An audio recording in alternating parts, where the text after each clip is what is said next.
আজকে আমরা যে কবিতাটা আলোচনা করতে চলেছি সেটা দুর্দান্ত একটা কবিতা, যেটার নাম হচ্ছে বাবরের প্রার্থনা। লিখেছেন শঙ্খ ঘোষ। এই যে টাইপিং মিস্টেক হয়েছে, আমি ওটা ঠিক করে নিয়ে কারেকশন করে আবার তোমাদেরকে এই পিডিএফটা গ্রুপে পাঠিয়ে দেবো। ঠিক আছে? এটাকে নিয়ে চিন্তা করার কোনো দরকার নেই।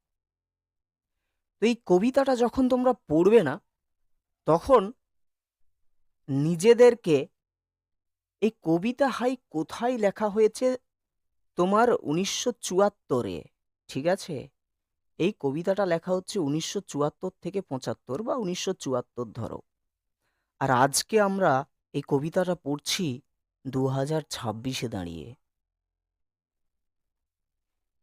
এরপরে এটা 2026-এ পড়ছি মানে কোনো অবান্তর বিষয় নয়। এটা দুর্দান্ত একটা জিনিস। এই কারণেই দুর্দান্ত একটা জিনিস, কারণ বর্তমানের সমাজ বা বর্তমানের যে সভ্যতা, এই সভ্যতা যেভাবে পতনের দিকে যাচ্ছে, সেই পতনের দিকে যত সভ্যতা এগোচ্ছে, তত আমাদের এই সভ্যতার মধ্যে অন্তর্গত প্রত্যেক যুবক যুবতীর যৌবন ধ্বংসের দিকে এগোচ্ছে। আর মনে রাখবে একটা বিষয়, জন কিটস একটা জায়গাতে বলেছিল যে যৌবন বয়সে যদি কেউ যৌবন হারিয়ে ফেলে, তাহলে সে বাস্তবেই মৃত্যুর দিকে চালিত হয়। তোমরা যদি একটু চোখ খুলে লক্ষ্য করো, তাহলে দেখতে পাবে যে এই 2026-এ যে অস্থিরতা তোমরা চোখে চোখে দেখতে পাচ্ছ, কাতারে কাতারে লক্ষ্য করা যাচ্ছে, এই অস্থিরতাটাও কিন্তু এই বাবরের প্রার্থনা কবিতার মধ্যে আমরা ছায়া হিসাবে পাবো। তোমরা ইন্টারলিঙ্ক করতে পারবে বিষয়টা। এই বাবরের প্রার্থনা বুঝতে গেলে, বারবার বলছি, এই বাবরের প্রার্থনা কবিতাটা বুঝতে গেলে তোমাদেরকে এই বাবরের প্রার্থনা কবিতাটা লেখার পেছনে যে প্রেক্ষাপটটা আছে, সেটা দুর্দান্তভাবে তোমাদেরকে জানতে হবে। কবিতার ওই লাইনগুলো পড়লে হবে না, এই প্রেক্ষাপটটাকে দুর্দান্তভাবে অসম্ভব সুন্দর করে তোমাদেরকে জানতে হবে। তবে গিয়ে তোমাদের এই কবিতাটা বোধগম্য হবে। তো প্রথমেই বলি, যেই কবিতাটা, যে প্রেক্ষাপট, এটা শুধুমাত্র যে একমুখী সেটা কিন্তু নয়। এই কবিতাটার স্তরগত বিভাজন আমরা করতে পারি 3 ভাবে। এই কবিতাটাকে আমরা 3 ভাবে ডিভাইডেড করতে পারি, মানে প্রেক্ষাপটটাকে। একটা হচ্ছে কি, একটা হচ্ছে তোমরা কবিতার নামেই সেটা খুঁজে পাচ্ছ। কার নাম পাচ্ছ? কোন ঐতিহাসিক ব্যক্তির নাম পাচ্ছ? আমার সাথে কথা বলতে হবে। বাবর। বাবর। তাহলে একটা ঘটনা পাবে এই কবিতার মধ্যে, যেটা হচ্ছে বাবরের, বা আমরা ইতিহাসে যে নাম পাই বাবর, সেই বাবর কেন্দ্রিক ঘটনা। ইতিহাসের বাবর কেন্দ্রিক ঘটনা, এটা মনে রাখবে, চাইলে খাতাতে লিখে নিতে পারো। ওকে, এই বাবর কেন্দ্রিক যে ঘটনাটা, সেটা অসম্ভব সুন্দরভাবে আমাদেরকে জানতে হবে। দ্বিতীয়, আমাদেরকে জানতে হবে শঙ্খ ঘোষ। এই শঙ্খ ঘোষের ব্যক্তিগত জীবনের ঘটনা। কার বললাম? শঙ্খ ঘোষ, অর্থাৎ আমাদের কবি, আমাদের কবি যিনি আছেন, ওনার ব্যক্তিগত জীবনের ঘটনা। ইনার ব্যক্তিগত জীবনের ঘটনা মানে তার বড় মেয়েকে কেন্দ্র করে। কার? না, তার বড় মেয়েকে কেন্দ্র করে। বড় মেয়েটার নাম কি? না, বড় মেয়েটার নাম হচ্ছে শ্রাবন্তী। শঙ্খ ঘোষের দুই মেয়ে ছিল, একটা হচ্ছে সীমন্তী, একটা হচ্ছে শ্রাবন্তী। এই যে শ্রাবন্তী, সে যৌবন অবস্থাতেই তার যৌবনকে হারিয়ে ফেলেছিল একটা ভয়ঙ্কর রোগে আক্রান্ত হওয়ার ফলে। তাহলে এই শঙ্খ ঘোষের ব্যক্তি জীবন ও তার বড় মেয়ে যে কেন্দ্রিক যে ঘটনাটা, সেটা আমাদেরকে বুঝতে হবে। এগুলো তো আম দেখেছো? আম আম আম খেয়েছো তো সবাই? আম নিশ্চয়ই খেয়েছো। হ্যাঁ স্যার। হ্যাঁ স্যার। কোনটা খাও? হ্যাঁ আমের স্যার। ভিতরের অংশটা নাকি বাইরের অংশটা? কোনটা খাও? বাইরে মানে ছালটা, আর ভিতরের মানে শসটা বা শাঁসটা। কোনটা খাও আমের? শ্বাস মানে শাঁসটা খাও ভেতরে। ভিতরের। কিন্তু আমরা কি আমের ওই যে ছোবড়াটা আছে সেখানে যেটা লটকে থাকে সেটাকে কি ছাড়ি? কখনো ছাড়ি না। সেটাও তো খাই, হ্যাঁ কি না? সেটাও তো খাই। হয়তো আমরা মানে আমের হ্যাঁ। ছালটা চিবিয়ে না খেতে পারি, কিন্তু ওর সাথে লেগে থাকা যে হালকা সসটা থাকে সেটাও কিন্তু আমরা খেয়ে নিই, মানে শাঁসটা যেটা থাকে খেয়ে নিই। দাঁত দিয়ে যাই হোক, যেমন করে হোক খাই, যে যেমন ভাবে পারে। তো এই যে দুটো ঘটনা, এই দুটো ঘটনাটা হচ্ছে ওই আমের ওই ছিবড়াটার মতো। কিন্তু আসল কবিতার যে রস, আসলে কবি শঙ্খ ঘোষ এই কবিতাটা কি বলতে চেয়েছেন, সেটা রয়েছে এই ৭০-এর দশকে আমাদের সমাজের মধ্যে যে অস্থির সময়, সেই সময়কে কেন্দ্র করে।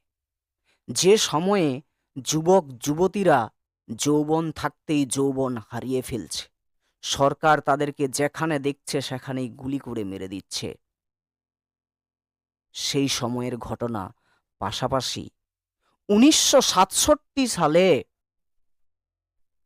১৯৬৭ সালে একটা ভয়ঙ্কর আন্দোলন সৃষ্টি হয়েছিল, যার নাম হচ্ছে নকশাল আন্দোলন। সেই নকশাল আন্দোলনের প্রেক্ষাপট এই কবিতাটা কিন্তু অ্যাড আছে। তো এইটা হচ্ছে ওর মূল শ্বাস। আমাদেরকে এই ছোবড়া যতক্ষণ না ছড়াতে পারছি, ততক্ষণ না কি মূল শ্বাসে তোমরা পৌঁছাতে পারবে বাবুরা? বলো, পারবে কি? সম্ভব? না। না তাহলে প্রথমে এই ছোবড়াগুলোকে বুঝতে হবে, বা ছিবড়াগুলোকে বুঝতে হবে, বা এই আমের যে ত্বকটা সেটা বুঝতে হবে। তারপর আমের ভিতরে যে রসালো মাংসটা রয়েছে, রসালো যে শাঁসটা রয়েছে, সেটাকে উপলব্ধি করতে হবে। তবে গিয়ে তোমরা বুঝতে পারবে এই কবিতাটা আসলে কি ধরনের কবিতা, যার নাম হচ্ছে বাবরের প্রার্থনা। এই বাবর, ইতিহাসের যে বাবরকে এই কবিতায় টেনে নেওয়া হয়েছে, এটা তো জাস্ট একটা উপলক্ষ মাত্র। ওই ৭০ দশকের যে অস্থির সময়, সেই অস্থির সময়ের ফলে প্রত্যেকটা পিতার ভিতরে যে আর্তনাদ, যে কেমন সভ্যতার ভিতরে আমাদের এই সন্তান সন্ততিকে আমরা ছেড়ে যাব, কিভাবে যাব, এইরকম একটা অস্থির সময়। হুম, সেই আর্তনাদটা এখানে প্রার্থনা রূপে ঈশ্বরের কাছে পৌঁছানো হবে, এবং প্রত্যেক পিতার প্রতিনিধি হয়ে, অর্থাৎ ওই সময়ে দাঁড়িয়ে, ওই অস্থির সময়ের বুকে দাঁড়িয়ে প্রত্যেক পিতার প্রতিনিধি হয়ে, ইতিহাসের বাবর হয়ে শঙ্খ ঘোষ বলবেন, ঈশ্বর, যদি ধ্বংস করার থাকে তুমি আমাকে নিয়ে নাও, কিন্তু আমার সন্ততি যেন স্বপ্নে থাকে, আমার সন্ততি যেন দুধে ভাতে থাকে। অন্নদামঙ্গল কাব্যের ভারতচন্দ্র লিখেছেন, আমার সন্তান যেন থাকে কি? দুধে ভাতে। এটা হচ্ছে মেন বিষয়। তো এই কবিতাটা না বুঝতে গেলে আমাদেরকে এই তিনটে বিষয়, এই তিনটে স্তরকে অতিক্রম করতে হবে। এই তিনটে স্তর বুঝে গেলে আর কবিতার লাইন যদি কেউ নাও পড়ে তাও চলবে। মানে কবিতার লাইনগুলো যদি রিডিংও মারো, অটোমেটিক বুঝতে পেরে যাবে যে কবিতাটাতে অ্যাকচুয়ালি লাইনগুলোতে কি বলছে। বোঝানোর দরকারও পড়বে না আমাকে। তো এই ৩টে প্রেক্ষাপটে যাবার আগে ৩টে প্রেক্ষাপট মনে রাখবে। ফার্স্ট, ইতিহাসের বাবর কেন্দ্রিক ঘটনা। সেকেন্ড, শঙ্খ ঘোষ অর্থাৎ যিনি লিখছেন এই কবিতাটা, শঙ্খ ঘোষের নিজস্ব ব্যক্তি জীবনের ঘটনা তার বড় মেয়ে শ্রাবন্তীকে কেন্দ্র করে। তৃতীয় ঘটনা, ৭০-এর দশকে যে অস্থির সময় বা নকশাল আন্দোলনের ফলে যুবকরা যে ধীরে ধীরে পতিত হয়ে যাচ্ছে মৃত্যুর দিকে, সেই ঘটনা। ঠিক আছে, এই ৩টে বিষয় কিন্তু মাথায় রাখবে। তো এটা আমরা আলোচনা করব। তার আগে এই কবিতা থেকে আমাদেরকে কিছু প্রাথমিক তথ্য জানতে হবে, যেগুলো পরীক্ষার জন্য ইম্পর্ট্যান্ট। সেগুলো আমরা একটু জেনে নেব, দেখেন।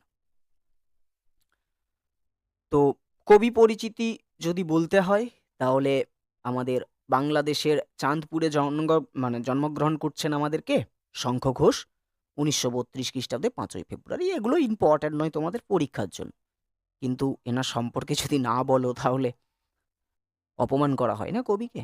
মৃত্যু হয়েছে ২০২১ সালের ২১শে এপ্রিল। সাল দুটো দেখবে ভালো করে, ঠিক আছে? ১৯৩২ দেশ কি স্বাধীন হয়েছে তখন? হয়েছে? না। হয়নি। না। তাহলে ১৯৪৭ সালে যখন দেশ স্বাধীন হচ্ছে, সেই দেশ স্বাধীনের ফলে যে দেশ ভাগটা ঘটছে, সেখানে কত কত মানুষ উদ্বাস্তু হয়ে যাচ্ছে। এই ঘটনাটা কবি নিজের চোখে দেখেছেন।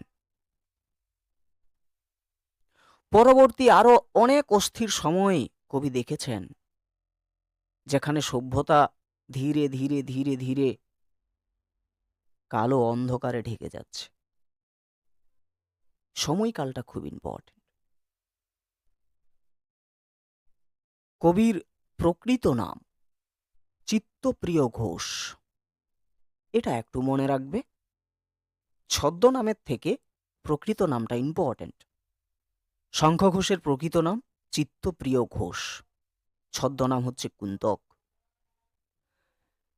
তার অন্যান্য অনেক কাব্যগ্রন্থ রয়েছে, তার ভিতরে দিনগুলি রাতগুলি হচ্ছে তার প্রথম কাব্যগ্রন্থ, যেটা কত সালে প্রকাশিত হচ্ছে বল? ১৯৫৬ সালে। আর গুড, আরো অনেক কাব্যগ্রন্থ তার রয়েছে, যেমন আমরা বলতে পারি এখন সময় নয়, বলতে পারি নিহিত পাতাল ছায়া,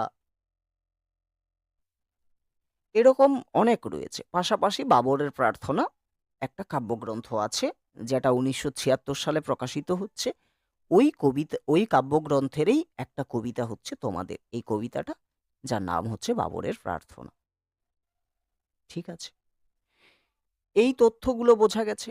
এই তথ্যগুলো থেকে জাস্ট একটা তথ্য মনে রাখবে, সেটা হচ্ছে কবির প্রকৃত নাম চিত্তপ্রিয় ঘোষ, আর ছদ্মনাম হচ্ছে কুন্তক। এই দুটো জিনিস একটু মনে রাখার চেষ্টা করো, আর কিচ্ছু মনে রাখার দরকার নেই। ওকে, তো খুব একটা চান্স নেই আসার, যদি আসে তাহলে ওই 3-4%। ওকে, কারণ কবিতাটাই হচ্ছে ম্যান, এগুলো ওর অংশ বিশেষ। কবিতাটার উৎসর দিকে একটু চলে এসো, খুব ইম্পর্ট্যান্ট এই জায়গাটা। পরীক্ষাতে বারবার প্রশ্ন আসে যে বাবরের প্রার্থনা কবিতাটি কোন কাব্যগ্রন্থের অন্তর্গত। তো বাবরের প্রার্থনা যে কবিতাটা, সেটা বাবরের প্রার্থনা নামক কাব্যগ্রন্থের এই অন্তর্গত। এই বাবরের প্রার্থনা কাব্যগ্রন্থটি ১৯৭৬ সালে প্রকাশিত হয়। আর বাবরের প্রার্থনার ভিতরে যে সকল কবিতাগুলো রয়েছে, সেগুলো মোটামুটি তোমরা ধরে নাও ১৯৭৪ থেকে ৭৫ সালের মধ্যে তিনি রচনা করেছেন। ক্লিয়ার জায়গাটা? তো এই বাবরের প্রার্থনা কাব্যগ্রন্থটি ১৯৭৬ সালে প্রকাশিত হয়। পরীক্ষাতে প্রশ্ন দিলে কোন কাব্যগ্রন্থের অন্তর্গত, শুধুমাত্র বাবরের প্রার্থনা লেখার পরে কাব্যগ্রন্থটা অ্যাড করে দিও, যে বাবরের প্রার্থনা কাব্যগ্রন্থেরই অন্তর্গত। কত সংখ্যক কবিতা? না, 15 সংখ্যক কবিতা। ঠিক আছে, এটা দেবেন। যদি দেই, কোন কাব্যগ্রন্থের অন্তর্গত, এটা ইম্পর্টেন্ট। বাবরের প্রার্থনা কবিতাটি যে সময় রচনা করা হচ্ছে, সেই সময়ের যে সমাজ ভয়ঙ্করভাবে অস্থির। ফুল ফুটুক না ফুটুক কবিতায় যেমন তোমরা পড়ে উঠেছ বা পড়ে এসেছ, চারিদিকে অন্ধকার, আলোর চোখে কালো ঠুলি পরিয়ে দেওয়া হচ্ছে, ঠিক সেরকম ভাবে এখানে ঠুলি পরানো হয়নি, কিন্তু অস্থির সময় প্রত্যেকটা মানুষের চোখকে অন্ধ করে দিচ্ছে। তারা অসহায় হয়ে পড়ছে, তাদের পিঠ দেওয়ালে ঠেকে যাচ্ছে, তারা ভবিষ্যৎ প্রজন্মের সুস্থতা কামনার জন্য ঈশ্বরকে ডাকছে, কারণ উপায় কিছু নেই। তখন সরকার নিজস্ব যে ক্ষমতা, সেই ক্ষমতার নিষ্ঠুর অপব্যবহার করছে। ওই সময়েই এই কবিতাটা কবি লিখছেন, বাবরের প্রার্থনা, 1974 থেকে 75-এর ভিতরে। খুব ইম্পর্ট্যান্ট একটা জায়গা। সেটা হচ্ছে এই যে বাবরের প্রার্থনা যে কাব্যগ্রন্থটা কবি লিখেছেন, শঙ্খ ঘোষ, কাব্যগ্রন্থ না, কবিতা, কাব্যগ্রন্থটা, এই কাব্যগ্রন্থটা লেখার কারণে, যে কাব্যগ্রন্থটা 1976 সালে প্রকাশিত হচ্ছে, এই কাব্যগ্রন্থটার জন্যই 1977 খ্রিস্টাব্দে তিনি সাহিত্য একাডেমি পুরস্কার পেয়েছেন। ঠিক আছে, তো তোমাদের সিলেবাসে যেহেতু 2 বিশ্বযুদ্ধের সমকালীন এবং 2 বিশ্বযুদ্ধের পরবর্তী নাম, মানে টাইটেল দিয়ে মোট 10টা কবিতা দেওয়া হয়েছে, তার ভিতরে বাবরের প্রার্থনা কবিতাটা ফুটছে। তো যেহেতু 2 বিশ্বযুদ্ধের সমকালীন এবং 2 বিশ্বযুদ্ধের পরবর্তী বলা হয়েছে, তো সেহেতু আমরা এটাকে 2 বিশ্বযুদ্ধের পরবর্তী কবিতা হিসেবে ধরে চলব, তোমাদের সিলেবাস কেন্দ্রিক। ঠিক আছে, না হয় শঙ্খ ঘোষ তো আমাদের স্বাধীনতা থেকে স্বাধীনতা, 1947 থেকে 1971 বাংলাদেশের যে জায়গাটা, এই সময়ের ব্যক্তি তিনি, কিন্তু যেহেতু তোমাদের টাইটেলে রয়েছে, সেহেতু এটা 2 বিশ্বযুদ্ধের পরবর্তী। পরীক্ষাতে যদি আসে বাবরের প্রার্থনা কবিতাটি কোন সময়ের লেখা, তোমরা লিখে দেবে যে 2 বিশ্বযুদ্ধের পরবর্তী কবিতা, তবে আসবে না পরীক্ষাতে, চাপ নিও না। এই বাবরের প্রার্থনা কবিতাটা না 3টে খণ্ডে বিভক্ত বা 3টে অংশে বিভক্ত। একটা হচ্ছে মণিকর্ণিকা, যেটা হচ্ছে প্রথম অংশ। এটা দেওয়ার কারণ হচ্ছে এটাই যে এই প্রথম অংশের শেষ কবিতা হচ্ছে বাবরের প্রার্থনা কবিতা। একটা হচ্ছে খড় আর একটা হচ্ছে হাতেম তাই, এটা হচ্ছে শেষ অংশ। তো এই যে মণিকর্ণিকা, এই মণিকর্ণিকা অংশের শেষ যে কবিতাটা, সেটাই হচ্ছে আমাদের বাবরের প্রার্থনা। এগুলো পরীক্ষাতে দেবেন, জাস্ট এক্সট্রা তথ্য হিসেবে তোমাদেরকে দেওয়া হয়েছে। পরীক্ষাতে দিতে পারে যে এই বাবরের প্রার্থনা কবিতাটি কোন পত্রিকায় প্রকাশিত হয়, তখন কিন্তু ইম্পর্টেন্ট। যেগুলো আলাদা কালার করা আছে সেগুলো কিন্তু ইম্পর্টেন্ট যখন তোমরা পিডিএফ পড়বে, কিন্তু যখন আমি এখানে আলোচনা করব, যেগুলো খুব বেশি ইম্পর্টেন্ট সেগুলো বলে বলে যাচ্ছি, মার্কিং করে নেব। কবিতাটি দেশ পাবলিশিং পত্রিকা থেকে প্রকাশিত হচ্ছে। ওকে, দেশ পাবলিশিং থেকে প্রকাশিত হচ্ছে, এটা একটু মনে রাখবে। কোথা থেকে প্রকাশিত যদি হয় তাহলে লিখে দেবে দেশ পাবলিশিং থেকে। ওকে, কবিতাটি কবি উৎসর্গ করেন, অর্থাৎ এই বাবর প্রার্থনা কবিতাটি উৎসর্গ করছেন কাকে না, রূপ রূপা রূপমকে। রূপ রূপা রূপমের যখন জন্মদিন, এর জন্মদিনে কবি ইনাকে এই কবিতাটা উৎসর্গ করেছিলেন। ঠিক আছে, ওকে। এই যে বাবরের প্রার্থনা কবিতার মধ্যে বা ভিতরে আমরা যে দুটো ঐতিহাসিক ক্যারেক্টারের নাম পাচ্ছি, একটা হচ্ছে বাবর আর একটা হচ্ছে ওর পুত্র হুমায়ুন। এই দুজনের যে কাহিনী, সেই কাহিনীটা বা শেষ কাহিনী, বাবরের জীবনের শেষ কাহিনী লিখেছিলেন আবুল ফজল। তো এই আবুল ফজলের বর্ণিত বাবরের জীবনের যে শেষ কাহিনী, সেই কাহিনীকে কেন্দ্র করেই কবি কিন্তু এই কবিতাটা লিখেছেন। ঠিক আছে, এটা খুব ইম্পর্ট্যান্ট এবং পরীক্ষার জন্য ভয়ঙ্করভাবে ইম্পর্ট্যান্ট। সেটা হচ্ছে এটা, স্টার চিহ্ন দেওয়াও আছে। কবিতাটা 6টা স্তবকে বিভক্ত এবং কবিতাটার ভিতরে 24টা চরণ রয়েছে। তাহলে প্রত্যেকটা স্তবকে সম্ভবত 4টি করে চরণ রয়েছে। ঠিক আছে? 6টা স্তবক। তোমরা 4th সেমিস্টারে পড়ে এসেছো স্তবক কাকে বলে, চরণ কাকে বলে, জানো, ছন্দতে তোমরা পড়ে এসেছো। তো 6টা স্তবক এবং 24টা চরণ নিয়ে পুরো কবিতাটা কিন্তু গঠিত হয়েছে। খুব ইম্পর্ট্যান্ট এবং ভাইটাল, ভালো করে মনে রাখবে। এরপরে এই কবিতার ভিতরে যে আমরা দ্বিতীয় প্রেক্ষাপট, তার মেয়ে কেন্দ্রিক যে ঘটনাটা পাই, তার বড় মেয়ে শ্রাবন্তী, কিংবা এই কবিতার যে অরিজিনাল উৎস, সেই উৎসর কথাটা তিনি লিখেছেন তার একটা প্রবন্ধ গ্রন্থে, যার নাম হচ্ছে কবিতা মুহূর্ত। অত ইম্পর্ট্যান্ট নয়। পরীক্ষাতে দিতে পারে যে শঙ্খ ঘোষের লেখা তোমাদের সিলেবাসে যে কবিতাটি রয়েছে, সেই কবিতাটির নাম কি? কারণ শঙ্খ ঘোষের ওই একটাই সিলেবাসে কবিতা আছে। উত্তর হবে বাবরের প্রার্থনা। এই কবিতাতে 2জন ঐতিহাসিক ক্যারেক্টারের নাম লেখো, তখন হবে বাবর এবং তার পুত্র হুমায়ুন। এটা ইম্পর্ট্যান্ট, প্রশ্ন যদি ঘুরিয়ে দেই তো। ঠিক আছে? তাহলে এইগুলো হচ্ছে আমাদের প্রাথমিক তথ্য। তারপরে তো আমরা কবিতাতে যাব। তোমরা দেখেছো পুরো জায়গাটা, এবং পুরো জায়গাটা চিত্রও দেওয়া আছে সামনে, পাশাপাশি কবিতাটাও রয়েছে। দুটো দেখলে মোটামুটি তোমাদের মাথার ভিতরে একটা ইমাজিনেশন তৈরি হবে, যেটা কবিতাটা মনে রাখতে তোমাদের সুবিধে হবে। তো এখানে তাহলে আমাদের মনে রাখার বিষয় কোনগুলো? না, 6টা স্তবক, 24টা চরণ, 2টো ঐতিহাসিক নাম। ওকে। পত্রিকা দেশ পাবলিশিং থেকে প্রকাশিত হচ্ছে, মানে 2 বিশ্বযুদ্ধের পরবর্তী কবিতা, এবং বাবরের প্রার্থনা নামক কাব্যগ্রন্থের অন্তর্গত। বাবরের প্রার্থনা কাব্যগ্রন্থটা 1976 সালে প্রকাশিত হচ্ছে। এই বাবরের প্রার্থনা কাব্যগ্রন্থের জন্য তিনি 1977-এ সাহিত্য একাডেমি পুরস্কার পান।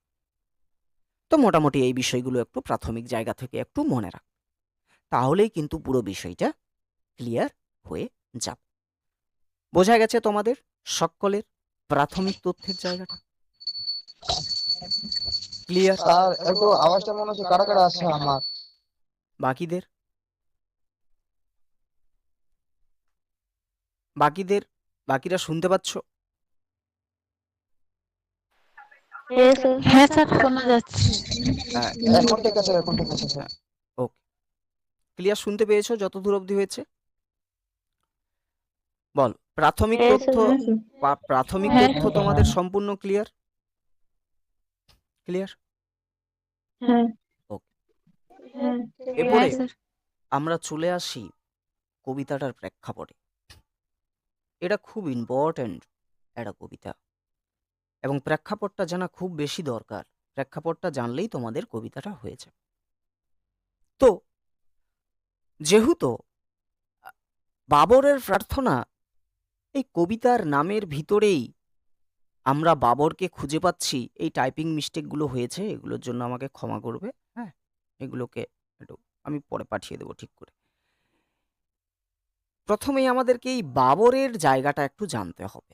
প্রথমেই বললাম যে ফার্স্ট কাহিনী হবে বাবর এর ঘটনা কেন্দ্রিক। তো তোমরা সকলেই জানো এই বাবর কে, নিশ্চয়ই জানো। সম্ভবত এই মানুষটা 1483 খ্রিস্টাব্দে জন্মগ্রহণ করেছিলেন। ভয়ঙ্কর একজন বীর, একজন ব্যক্তি, ইতিহাসের পাতায় ভয়ঙ্কর একজন যোদ্ধা, বিশাল সাম্রাজ্য তার। যেন তেন প্রকারে কিন্তু সাম্রাজ্য বা রাজা হয়ে যায়নি যেন তেন প্রকারে। এ যদি তোমরা ইতিহাসের দিকে তাকাও, তাহলে তোমরা দেখতে পাবে যে অনেক যুদ্ধ জয় করেছে কিন্তু এই মানুষটা। তার মধ্যে পানিপথের যুদ্ধ রয়েছে, তার মধ্যে খানুয়ার যুদ্ধ রয়েছে। এই রকম ভয়ঙ্কর ভয়ঙ্কর যুদ্ধ জয় করে সে মুঘল সাম্রাজ্যর প্রতিষ্ঠা করেছিল। তো বাবরের পুরো জায়গাটাতে যাওয়ার আমাদের কোনো দরকার নেই, আমাদের মেন জায়গাতে আসতে হবে, যেটা আবুল ফজলের জায়গাটা। ওনার কাহিনীকে কেন্দ্র করেই কবিতাটা কিন্তু এগিয়েছে। ওনার কাহিনী কি না, বাবরের জীবনের সময়টা হচ্ছে 1529। এই সময় বাবর একটা যুদ্ধে যাবেন। সেই যুদ্ধটার নাম হচ্ছে ঘরঘরার যুদ্ধ। নিশ্চয়ই তোমরা শুনেছ ঘরঘরার যুদ্ধ। তো এই ঘরঘরার যুদ্ধ হবে কাদের সাথে কাদের না, এই ঘরঘরার যুদ্ধ হবে এই বাবর ও তার সৈন্যদলের সাথে আফগানদের। ওকে, কাহিনীটা ভালো করে বুঝবে। আফগানদের, আঙ্গুলে লিখছি তো ল্যাপটপে অসুবিধে হচ্ছে। তাহলে ঘরঘরা যুদ্ধ 1529 খ্রিস্টাব্দ হয়েছিল। ঘরঘরার যুদ্ধ কাদের সাথে কাদের? বাবরের সাথে আফগানের। তো বাবর কি করেছিল না, এই 1529 খ্রিস্টাব্দে তার সৈন্যদল নিয়ে সে আফগানকে আক্রমণ করেছিল। তো যখন আফগানকে আক্রমণ করেছিল, তখন দেখো দুই দলের ভিতরে যুদ্ধ যখন হচ্ছে, তখন এক দল জিতবে, এক দল হারবে, তাই তো? হ্যাঁ কি না? খুব স্বাভাবিক জিনিস। হুম। তো জিতেছিল বাবর, হেরেছিল আফগান। যখনই যুদ্ধ নামক কথাটা বলি না, তখনই এই যুদ্ধের সাথে মনে রাখবে কোথাও না কোথাও রক্ত শব্দটা চলে আসে। যুদ্ধ মানেই রক্তারক্তি ভাই, যুদ্ধ মানেই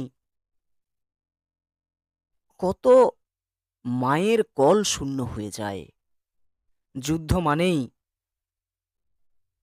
কত স্ত্রী তার স্বামীকে হারায়, যুদ্ধ মানেই শিশু আর বাড়িরা খুন হয়। নিশ্চয়ই তোমরা আয়ারও বেঁধে বেঁধে থাকি কবিতাটাতে পড়েছ। যুদ্ধ মানেই শুধু রক্তারক্তি ছাড়া আর কিছুই নয়। তবুও তো দুই দলের ভিতরে এক দল জিতে যায়। তো যে দল জিতে যায় সে দল কি কান্নাকাটি করে করে বাড়ি ফিরবে? যে জিতে, বলো আমাকে, এটা কি হয়? তোমাদের কলেজ না। থেকে খোখো খেলা হচ্ছে, মেয়েরা পার্টিসিপেট করছে, সেই কলেজের মেয়েরা জিতে ফিরছে কলেজ, তাহলে কি সেই টুনকি মুরগির মতো ঝিমোতে ঝুমোতে তারা আসবে? হুম? এতটাই কি তাদের কপাল খারাপ যে রানু মণ্ডলের না। গান শুনে শুনে আসবে তারা? বলো, নিশ্চয়ই না। তারা উল্লাস করে আসবে, তারা আনন্দ করে আসবে। তো যখন এই ভয়ঙ্কর যুদ্ধে, ঘরঘরার যুদ্ধে আফগানদের সাথে যুদ্ধ করে বাবর এবং তার সৈন্যদল জিতে গেল, তখন তারা প্রচন্ড উল্লাস করতে করতে, হ্যাঁ আমরা জিতেছি, প্রচন্ড অহংকার করতে করতে, প্রচন্ড দাম্ভিকতার সহিত তারা নিজের রাজ্যে ফিরে আসছে। আমার ক্লাসের কোনো একটা মেয়ে যদি সোনার পদক জয়লাভ করে, তাহলে সেই মেয়েটা যখন বাড়ি ফিরবে, তখন তার মা কি ঝাঁটা নিয়ে দাঁড়িয়ে থাকবে? যা বেরিয়ে যা, সোনা নিয়ে আসছে। বল, এরকম কি হয় কখনো? বলো, হয়? হুম? না। তাকে না আদর করে, যত্ন করে, ভালোবাসা দিয়ে, বরণ করে, হয়তো দেখবে তার মাথায় একটা টিকাও লাগিয়ে দিয়েছে, আর তার আগের দিন হয়তো তাকে বকাঝকা করেছে প্রচুর। হ্যাঁ, কুলাঙ্গারকে জন্ম দিয়েছি, এই করেছি হাই করেছি, কিন্তু যখনই জিতে আসছে তখনই সবার রূপ বদলে যাচ্ছে। তো সেটা আলাদা প্রেক্ষাপট। তো ঠিক সেরকম ভাবেই যখন এই বাবর এবং তার সৈন্যদল জিতে ফিরছে রাজ্যে, তখন এই যারা প্রজা আছে তারা কি করছে, কেউ ফুল নিয়ে, কেউ প্রদীপ নিয়ে, বিভিন্ন জন বিভিন্ন মানে সুন্দর থেকে সুন্দর করে তাদেরকে মিষ্টিভাবে স্বাগত জানানোর জন্য একটা দুর্দান্ত পরিবেশ তৈরি করেছে। পুষ্পবৃষ্টি হচ্ছে চারিদিক দিয়ে। তারা যখন ঢুকছে রাজপথে ফুলে ফুলে মানে ফুলে ফুলে ভরা একদম, সেই ফুলের উপর হেঁটে হেঁটে হেঁটে হেঁটে যেন পুরো বসন্তটাই ওই রাজপথের মধ্যে পড়ে গেছে। তো রাজা এবং তার সৈন্যদল এই রকম সম্ভাষণ দুর্দান্তভাবে তাদেরকে যে নিয়ে আসা হচ্ছে সেটা উপভোগ করছে, এবং তারা সেই স্বাগতটাকে হৃদয় দিয়ে গ্রহণ করে খুব আনন্দের সহিত সবাই মাতামাতি করছে। তো রাজা, তো সে কি বাইরেটাই দাঁড়িয়ে থাকবে? নিশ্চয়ই না, সে এবারে রাজপ্রাসাদে ঢুকবে। বিরক্ত লাগেনি তো কারো? নিশ্চয়ই লাগেনি, মন দিয়ে শোনো। রাজপ্রাসাদে ঢুকবে রাজা। এবার অনেক সম্মান পাওয়ার পরে জিতে এসেছে, বিশাল ব্যাপার, রাজপ্রাসাদে ঢুকলো। রাজপ্রাসাদে ঢোকার পরেই রাজার যে এই উল্লাস, বাবরের এই যে আনন্দ, এই যে উল্লাস ধ্বনি যেটা চারিদিকে ছড়িয়ে পড়েছিল, চারিদিকে আলো জ্বলে উঠেছিল জয়ের উল্লাসে, এই জয়ের উল্লাসটা রাজপ্রাসাদে ঢোকার পরেই বাবরের যেন চুটকির মধ্যে হারিয়ে গেল। এখন প্রশ্ন হলো, কি এমন হলো যে সেকেন্ডের ভিতরে বাবরের মুখে একটা কালো ছায়া পড়ে গেল? হ্যাঁ, একটা ভয়ঙ্কর ঘটনা ঘটেছে। কি ঘটনা? না, বাবর যখনই প্রাসাদে ঢুকেছে তখনই দেখছে তার প্রিয় পুত্র হুমায়ুন ভয়ঙ্কর একটা রোগে আক্রান্ত হয়ে পড়েছে। যখনই রোগে আক্রান্ত হয়ে পড়েছে তখনই সে আনন্দটা ভুলে গেছে। কেন? আমার সন্তান আজ অসুস্থ, আমার সন্তান। কিন্তু বাবর কি কখনো একবারও ভেবেছে এই জায়গাটা? হয়তো যখন আসছিল যে আমি জিতে গেলাম, আমি রাজ্য জয় করলাম, আমি আরো কত কত যুদ্ধ করেছি, কখনো কি ভেবেছে এই রকমটা করে বাবর যে আজকে আমি আমার সন্তানের জন্য ব্যথিত হচ্ছি, কিন্তু এইরকম আমি কত মায়ের সন্তানকে ধ্বংস করে দিয়েছি, কত মায়ের কল শূন্য করে দিয়েছি, কত স্ত্রীর স্বামীকে আমি ধ্বংস করে দিয়েছি, কত বাড়ি কত ঘর একটা যুগকে ধ্বংস করে দিয়েছি, একটা সাম্রাজ্যকে ধ্বংস করে দিয়েছি, একটা গ্রামকে ধ্বংস করে দিয়েছি, শুধু রক্ত ছাড়া আমি কিছু দেখিনি জীবনে। ভেবেছে কি বাবর কোনোদিন? না, ভাবেনি। কিন্তু আজকে যখন নিজে দেখছে তার নিজের পুত্র অসুস্থ, তখন এই বাবর সেই ইতিহাসের আর সম্রাট থাকছে না। এই বাবর এই মাটি ঘেঁষা পিতাতে পরিণত হচ্ছে, যেখানে তার সন্তানের শুভ কামনাটাই সব থেকে বড় হয়ে ধরা দিচ্ছে। সে চাইছে যে যেন তেন প্রকারে তার পুত্রকে সে কি করবে, সুস্থ করে তুলবে, সুস্থ করতে হবে।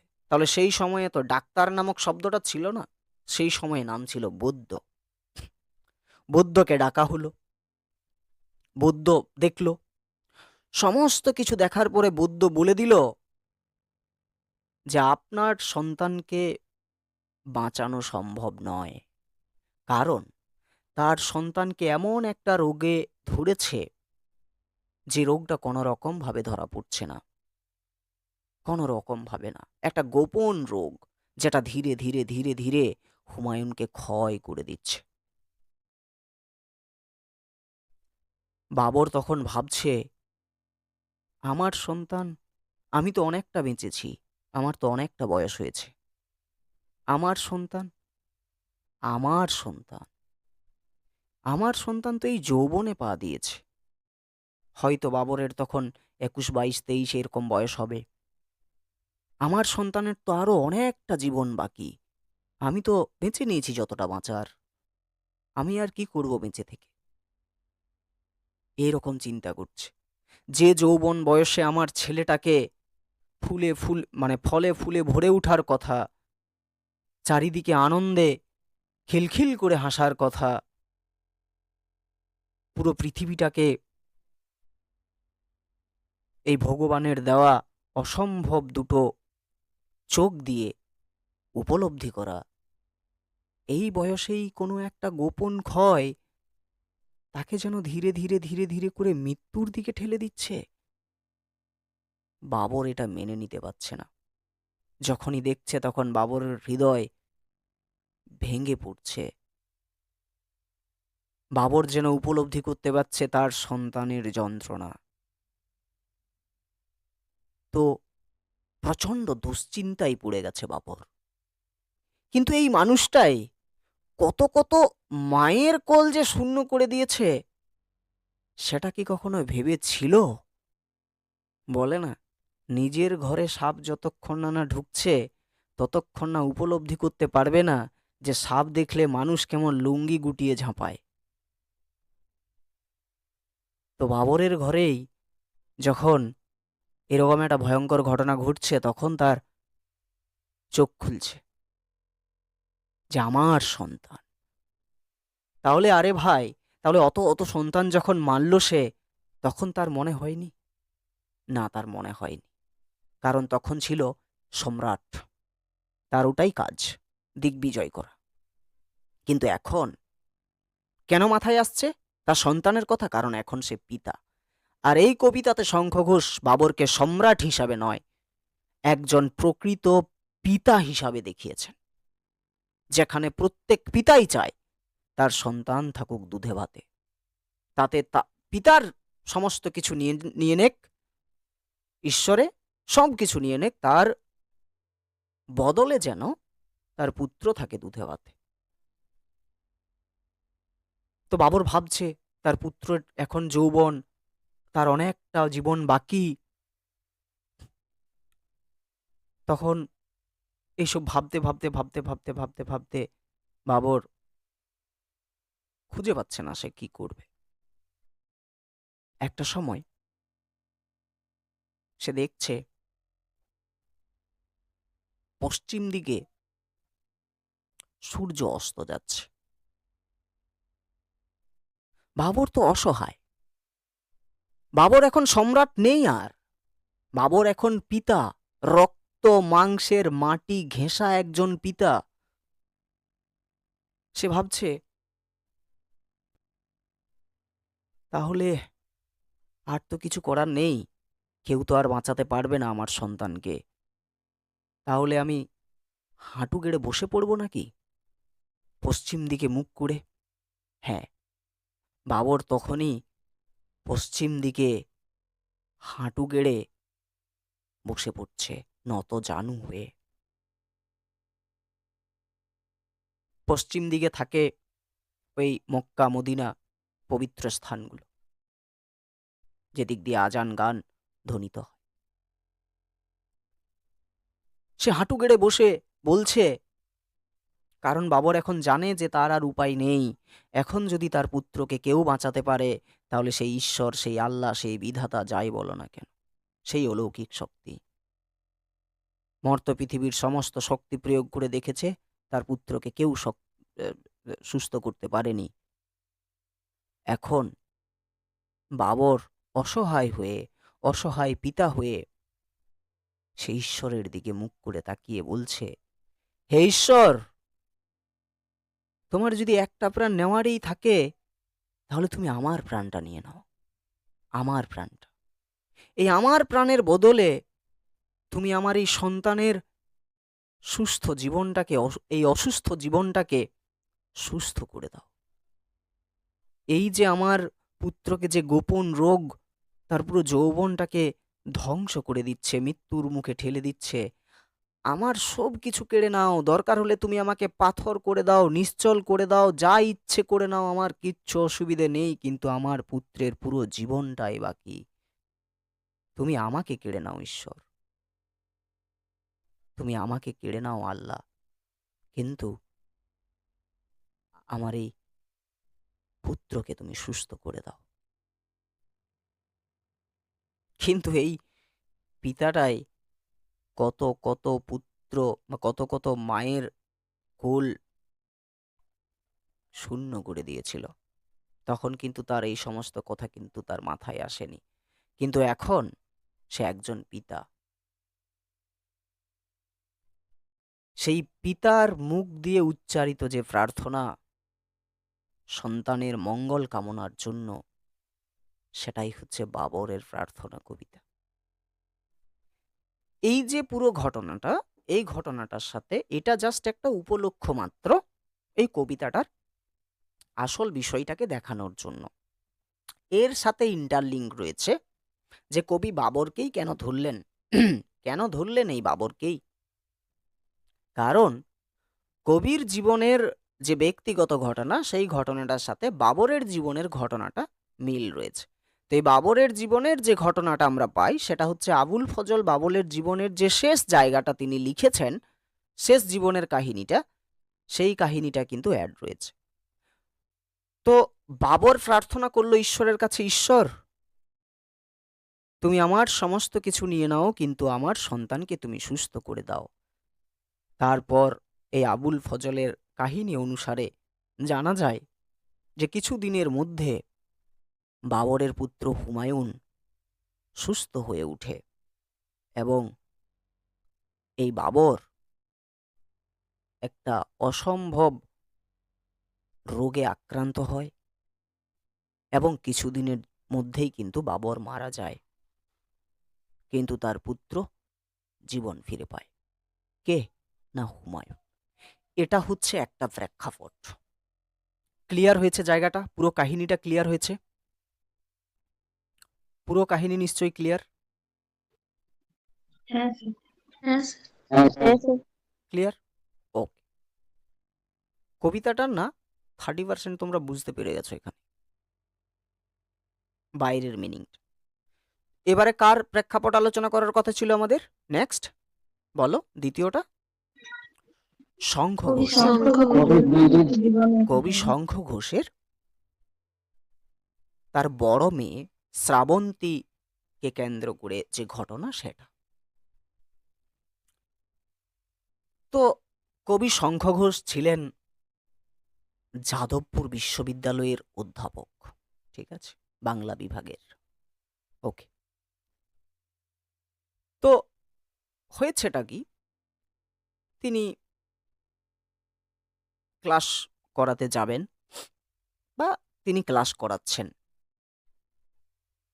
ক্লাস করাতে করাতে কিন্তু তার, বা ক্লাস করতে করতে কিন্তু সেরকম ভাবে তার কোনো রকম মন বসছে না ক্লাস করাতে, ঠিকঠাক ভাবে তার মন যাচ্ছে না, একদমই মন যাচ্ছে না শঙ্খ ঘোষের পড়াতে। কেন? কারণ তার বড় মেয়ে শ্রাবন্তী একটা অসম্ভব রোগে আক্রান্ত। সেই চিন্তায় শঙ্খ ঘোষের কোনো রকম ভাবে সেদিন ক্লাস করাতে ইচ্ছাই করছিল না, একদম ইচ্ছা করছে না। এই শঙ্খ ঘোষ অনেক ডাক্তার, অনেক চিকিৎসক দেখিয়েছেন, কিন্তু কোনো ডাক্তারই না তার বড় মেয়ে শ্রাবন্তীর রোগ ধরতে পারেনি। কি যে হয়েছে মেয়েটার! আর এই মেয়েটাও ছিল যৌবনবতী একজন মেয়ে। শঙ্খ ঘোষ দেখছে খুব কাছ থেকে একটা পিতার জন্য কত বড় যন্ত্রণার এই বিষয়টা। খুব কাছ থেকে দেখছে যে শ্রাবন্তীকে কি এমন রোগ ধরলো যে এত এত ডাক্তার দেখালাম, এত এত চিকিৎসা, কোনো জায়গাতে রোগ ধরা পড়ল না। শ্রাবন্তী এখন যৌবনে পা দিয়েছে, পুরো জীবনটা তার বাকি। এই সময় তাকে ফলে ফুলে ভরে ওঠার কথা, তার মুখে বসন্তের হাসি হাসার কথা, কিন্তু এই সময়ে তাকে কি এমন রোগ ধরল যেটা ডাক্তারও ধরতে পারছে না। শঙ্খ ঘোষ খুব কাছ থেকে দেখছে শ্রাবন্তীর সেই যৌবনটা ধীরে ধীরে ক্ষয় হয়ে যাচ্ছে। শ্রাবন্তীর জীবনে সেই বসন্তটা যেন শূন্য হয়ে গেছে। শ্রাবন্তীর জীবনে বসন্তের যে শুভ হাত, যে হাত দিয়ে শুধু আনন্দ বার হয়, সেই হাতটা এখন শূন্য। সেই হাতে আর কোনো আনন্দ নেই। শ্রাবন্তীর যৌবন শেষ হয়ে যাওয়ার ফলে, এই রোগের কারণে তার যৌবন ধীরে ধীরে শেষ হয়ে যাচ্ছে। তার চামড়াগুলো কেমন, শরীরের চামড়াগুলো কেমন যেন খসখসে হয়ে যাচ্ছে। শঙ্খ ঘোষ খুব কাছ থেকে দেখছে তার মেয়ের মুখের যে লাবণ্য, সেই লাবণ্যটা কোথায় যেন ধীরে ধীরে হারিয়ে যাচ্ছে। মেয়ের মুখটা যেন কেমন কালিমা লিপ্ত হয়ে যাচ্ছে। এগুলো খুব কষ্টের একজন পিতার কাছে। কোন পিতাই না চায় তার মেয়ের যৌবন বয়সটা দেখে না যেতে? সব পিতাই চায়, কিন্তু এখানে শঙ্খ ঘোষ দেখছে তার মেয়ের জীবনে বসন্তের শূন্য হাত। তার মেয়ের জীবনে কোনো বসন্তই নেই। এমন একটা রোগ তাকে ধরে ফেলেছে বা ধরে ফেলেছে, যে রোগটা তাকে ধীরে ধীরে ধীরে ধীরে জীর্ণ, অসুস্থ, আরো অসুস্থ, একদম ক্ষয় করে দিচ্ছে। তার ধমনী শিরা ফুসফুসকে বিষিয়ে দিচ্ছে। তার স্বচ্ছ যৌবন যেন কোথায় হারিয়ে যাচ্ছে। কোনো একটা রোগ যেন তাকে, কোনো একটা গোপন রোগ যেন তাকে কুড়ে কুড়ে খাচ্ছে এবং দিনে দিনে শেষ করে দিচ্ছে। এবং এই সমস্ত কিছু যেন তার চোখে খুব সুন্দরভাবে ধরা পড়ছে। তার চোখটা যেন সমূহ পরাভব। তার চোখটাতে ধরা পড়ছে যেন সে ধীরে ধীরে হেরে যাচ্ছে জীবনের কাছে। সে যেন মৃত্যুর মুখে ঢুলে যাচ্ছে। চোখের কোণে যেন একটা কালো ছায়া গ্রাস করে ফেলেছে এই শ্রাবন্তীর। খুব কষ্ট হচ্ছে শঙ্খ ঘোষের। সে ভাবছে এগুলো ওই যাদবপুর বিশ্ববিদ্যালয়ে হয় ক্লাসের সময়। তো ঠিক ক্লাস তো সেই দিন ঠিকঠাকভাবে হয়তো করাতে পারেননি। তারপরে সে সেখান থেকে বেরিয়ে এসেছে ক্লাস থেকে। তারপরে শঙ্খ ঘোষ বিকেল বেলায় দেখছেন জানালা থেকে বা করিডোর থেকে পশ্চিম দিকে সূর্য অস্ত যাচ্ছে। আরে শঙ্খ ঘোষ তো ইতিহাস জানেন। যখনই দেখতে পাচ্ছে শঙ্খ ঘোষ পশ্চিম দিকে অস্ত যাচ্ছে, শঙ্খ ঘোষকে টেনে নিয়ে চলে গেছে সেই ইতিহাসের পাতায়। শঙ্খ ঘোষের মনে পড়ে গেছে সেই সম্রাট বাবর যে ছিল বর্বর, যে ছিল মানে কি বলবো, অসম্ভব নিষ্ঠুর একজন ব্যক্তি। বর্বর জয়ের উল্লাসে যে হাজার হাজার মানুষকে ধ্বংস করে দিতে পারত, সেই সম্রাট বাবরের কাছে চলে গেছে শঙ্খ ঘোষ। যখনই সে দেখছে এই রকম একটা পরিস্থিতি তার মেয়ের জীবন একদম মৃত্যুর মুখে চলে যাচ্ছে, সে চিন্তায় মগ্ন হয়ে গেছে। যখন এই চিন্তা করতে করতে যখন বিকেলবেলা সে দেখছে পশ্চিম দিকে সূর্য অস্ত যাচ্ছে, তখন তাকে টেনে নিয়ে গেছে ইতিহাসের পাতায় সেই বাবর। কিভাবে? না, বাবর সম্রাট থেকে হয়ে গেছিল পিতাতে। এই কাহিনী শঙ্খ ঘোষ জানেন। শঙ্খ ঘোষও তো অসহায় সেই বাবরের মতো। শঙ্খ ঘোষ ভাবছে, আমিও তো অসহায়, আমিও তো নিরুপায়। এমন একটা রোগ মেয়ের জীবনে ধরেছে যে কোনো ডাক্তার, কোনো চিকিৎসক কিচ্ছু খুঁজে পাচ্ছে না। কি এমন গোপন রোগ যেটা মেয়েটার পুরো ধমনী শিরা, পুরো ফুসফুস বিষিয়ে দিচ্ছে, পুরো শরীরটাকে ক্ষয় করে দিচ্ছে ধীরে ধীরে, তার স্বচ্ছ যৌবনটাকে ধ্বংস করে দিচ্ছে। এখানে পিতা শঙ্খ ঘোষও তো অসহায়। শঙ্খ ঘোষ ভাবছে পশ্চিম দিকে তাকিয়ে, তাহলে আমিও কি বাবরের মতো হাঁটু গেড়ে বসে পড়ব নাকি? হুম,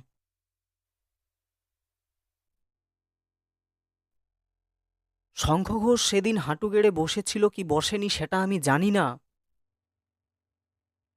তবে সে প্রার্থনা অবশ্যই করেছে ঈশ্বরের দিকে তাকিয়ে, যে হে ঈশ্বর, তুমি চাইলে আমার জীবনটা নিয়ে নাও, আমার আমাকে পাথর করে দাও তুমি চাইলে, অসম্ভব থেকে অসম্ভব রোগ তুমি আমাকে দিয়ে দাও, কিন্তু তুমি আমার এই পুত্রীকে সুস্থ করে দাও। এখান থেকেই জন্ম নিয়েছিল বাবরের প্রার্থনা কবিতাটা, এই ভাবনা থেকে। কিন্তু শুধুই কি এই ভাবনা? না, এটা হচ্ছে শুধু উপলক্ষ মাত্র। এটা হচ্ছে ওই আমের রসালো জায়গাটা নয়, আমের ভিতরের যে মাংসটা, সরস যে শাঁসটা, সেটা কিন্তু নয়। এটা হচ্ছে এই ছিবড়াটা, আমের চোকাটা, উপরের ছালটা, যেটা উপলক্ষ মাত্র। তো তোমাদের কাছে ক্লিয়ার হয়েছে দুটো জায়গা, প্রথম এবং দ্বিতীয়। এবার আমরা মেন জায়গাতে ঢুকব। তোমাদের কাছে বাবরের প্রার্থনা কবিতার ভিতরে যে ইতিহাস কেন্দ্রিক ঘটনা রয়েছে সেটা বোঝা গেছে। পাশাপাশি এই কবিতাতে যে শঙ্খ ঘোষের ব্যক্তি জীবনের কথা রয়েছে সেটা জানা গেছে। জানা গেছে, ক্লিয়ার হয়ে গেছে সবার কাছে হ্যাঁ কাহিনীর মতো। হ্যাঁ স্যার। ওকে, এরপরে আসল ঘটনাটা কোথায় আসছে জানো? কোন ঘটনাটা বলেছিলাম তৃতীয়তে? বলো। 70-এর দশকে 70-এর সমাজের দশক। অস্থির সময়টি। এইটা হচ্ছে আসল, এইটা হচ্ছে ওর ভিতরের শ্বাসটা। 1947 সাল, দেশ ভাগ হচ্ছে, উদ্বাস্তু হয়ে পড়ছে মানুষ। তারপরে কত কত না ঘটনা ঘটেছে যেখানে সমাজকে অন্ধকারে ঢেকে দিচ্ছে। এরকমই একটা ঘটনা নকশাল আন্দোলনকে কেন্দ্র করে হয়েছিল। মেন বিষয় হচ্ছে 70-এর দশকের যে অস্থির সময়, ওই পুরো জায়গাটা জুড়ে, সেখানে তেভাগা আন্দোলন বলো, কৃষক আন্দোলন বলো, নকশাল আন্দোলন বলো, সব কিছু রয়েছে। তার প্রভাব যে সমাজের উপর, সেটার প্রেক্ষাপট এটা। পরীক্ষাতে যদি প্রশ্ন আসে যেটা কোন প্রেক্ষাপটে লেখা, তখন সেটা আমরা 70-এর দশক হিসেবে চালাবো। সেটা কিভাবে লিখবে সেটা আমি একটু পরে জানিয়ে দেব। মেন বিষয়টা হচ্ছে নকশাল আন্দোলনটাকে আমাদেরকে ভালো করে জানতে। 1967 সাল, কত সাল বললাম? 1967। সময়টা হচ্ছে 1967 সাল। এই সময়টা, এই পুরো সময়টা হচ্ছে অস্থির একটা সময়। তো এই 1967 সালের মার্চ মাসে একটা আন্দোলনের সূত্রপাত হয়েছিল। সেই আন্দোলনটার নাম হচ্ছে নকশাল আন্দোলন। এই আন্দোলনটা কোথায় হয়েছিল বা এর উৎস কোথায়? না, এর উৎসটা হচ্ছে দার্জিলিং জেলার শিলিগুড়ি মহকুমার নকশাল বাড়ি নামে একটা স্থান থেকে। তো এই নকশাল আন্দোলনটা শুরু হয়েছিল কৃষক আন্দোলনের মধ্য দিয়ে। কেন? কারণ ওই সময়ের সরকার কি করেছিল, কৃষকদের কাছ থেকে না ওদের জমি কেড়ে নিচ্ছিল। কারণ এই যে নকশা বাড়ি, যেটা ওই নকশা বাড়ি থানার অন্তর্গত যে সকল মানুষগুলো, তারা প্রায় সবাই ছিল কৃষক। আর এই কৃষক, যারা কৃষক হয়, তারা বৃষ্টি যখন পড়ে আর যদি মাঠে ধান পেকে থাকে, খেতে ধান পেকে থাকে, তাহলে সেই কৃষক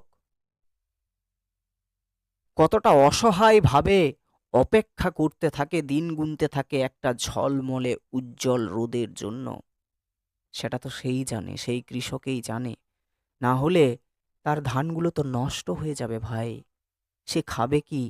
তার দিন চলবে কি? কিভাবে সে দিন চালাবে? কিভাবে সে সংসার চালাবে? সেই জমিটাই তো তার মূলধন, যেটা প্রকৃতি তাকে দিয়েছে খাবার জোটানোর জন্য। নিশ্চয়ই তোমাদের সৈয়দ মুস্তফা সিরাজের ভারতবর্ষ নামক গল্পটা মনে পড়েছ? তোমাদের সিলেবাসেই ছিল। তোমরা ওল্ড ক্যান্ডিডেট না, ক্লাস 12? হ্যাঁ স্যার, পড়েছি। মনে হ্যাঁ পড়ে স্যার, বলেছি। সেখানে কৃষকরা কেমন অসহায় হয়ে পড়েছিল হুম? সেই শীতের রাতে বা শীতের সময়, যেখানে বৃষ্টির সাথে জোরালো বাতাস দিলে যেটাকে ফাঁপি বলা হতো, তাদের ধানগুলো নষ্ট হয়ে যাচ্ছিল। তো তারা চা দোকানে আড্ডা মেরে মেরে ভাবছে একটা উজ্জ্বল দিন, একটা উজ্জ্বল আলো তারা অপেক্ষা করছে সেখানে। তো এই কৃষকরা, ওদের কাছ থেকে যদি ওদের ওই মূলধন জমিটাই কেড়ে নেওয়া হয়, তাহলে কেমন হবে? ওদের জমিরই যদি সংকট থাকে, অ্যাকচুয়ালি ওটা একটা বর্গা প্রথা ছিল, যে প্রথায় তাদেরকে জমিতে চাষ করতে বলা হতো এবং ওদেরকে যে কোনো সময় ওদের জমি কেড়ে নেওয়া হতো। যে কোনো সময় ওদের সংকট থাকতো, তাদের হাত থেকে জমিটা চলে যায়। তত জটিল করে বলছি না, সহজভাবে বলছি। তাহলে একটা কৃষকের কাছ থেকে যদি জমি কেড়ে নেওয়া হয়, তাহলে এমনটা নয় কি তাদের জীবনটাই কেড়ে নেওয়া হলো?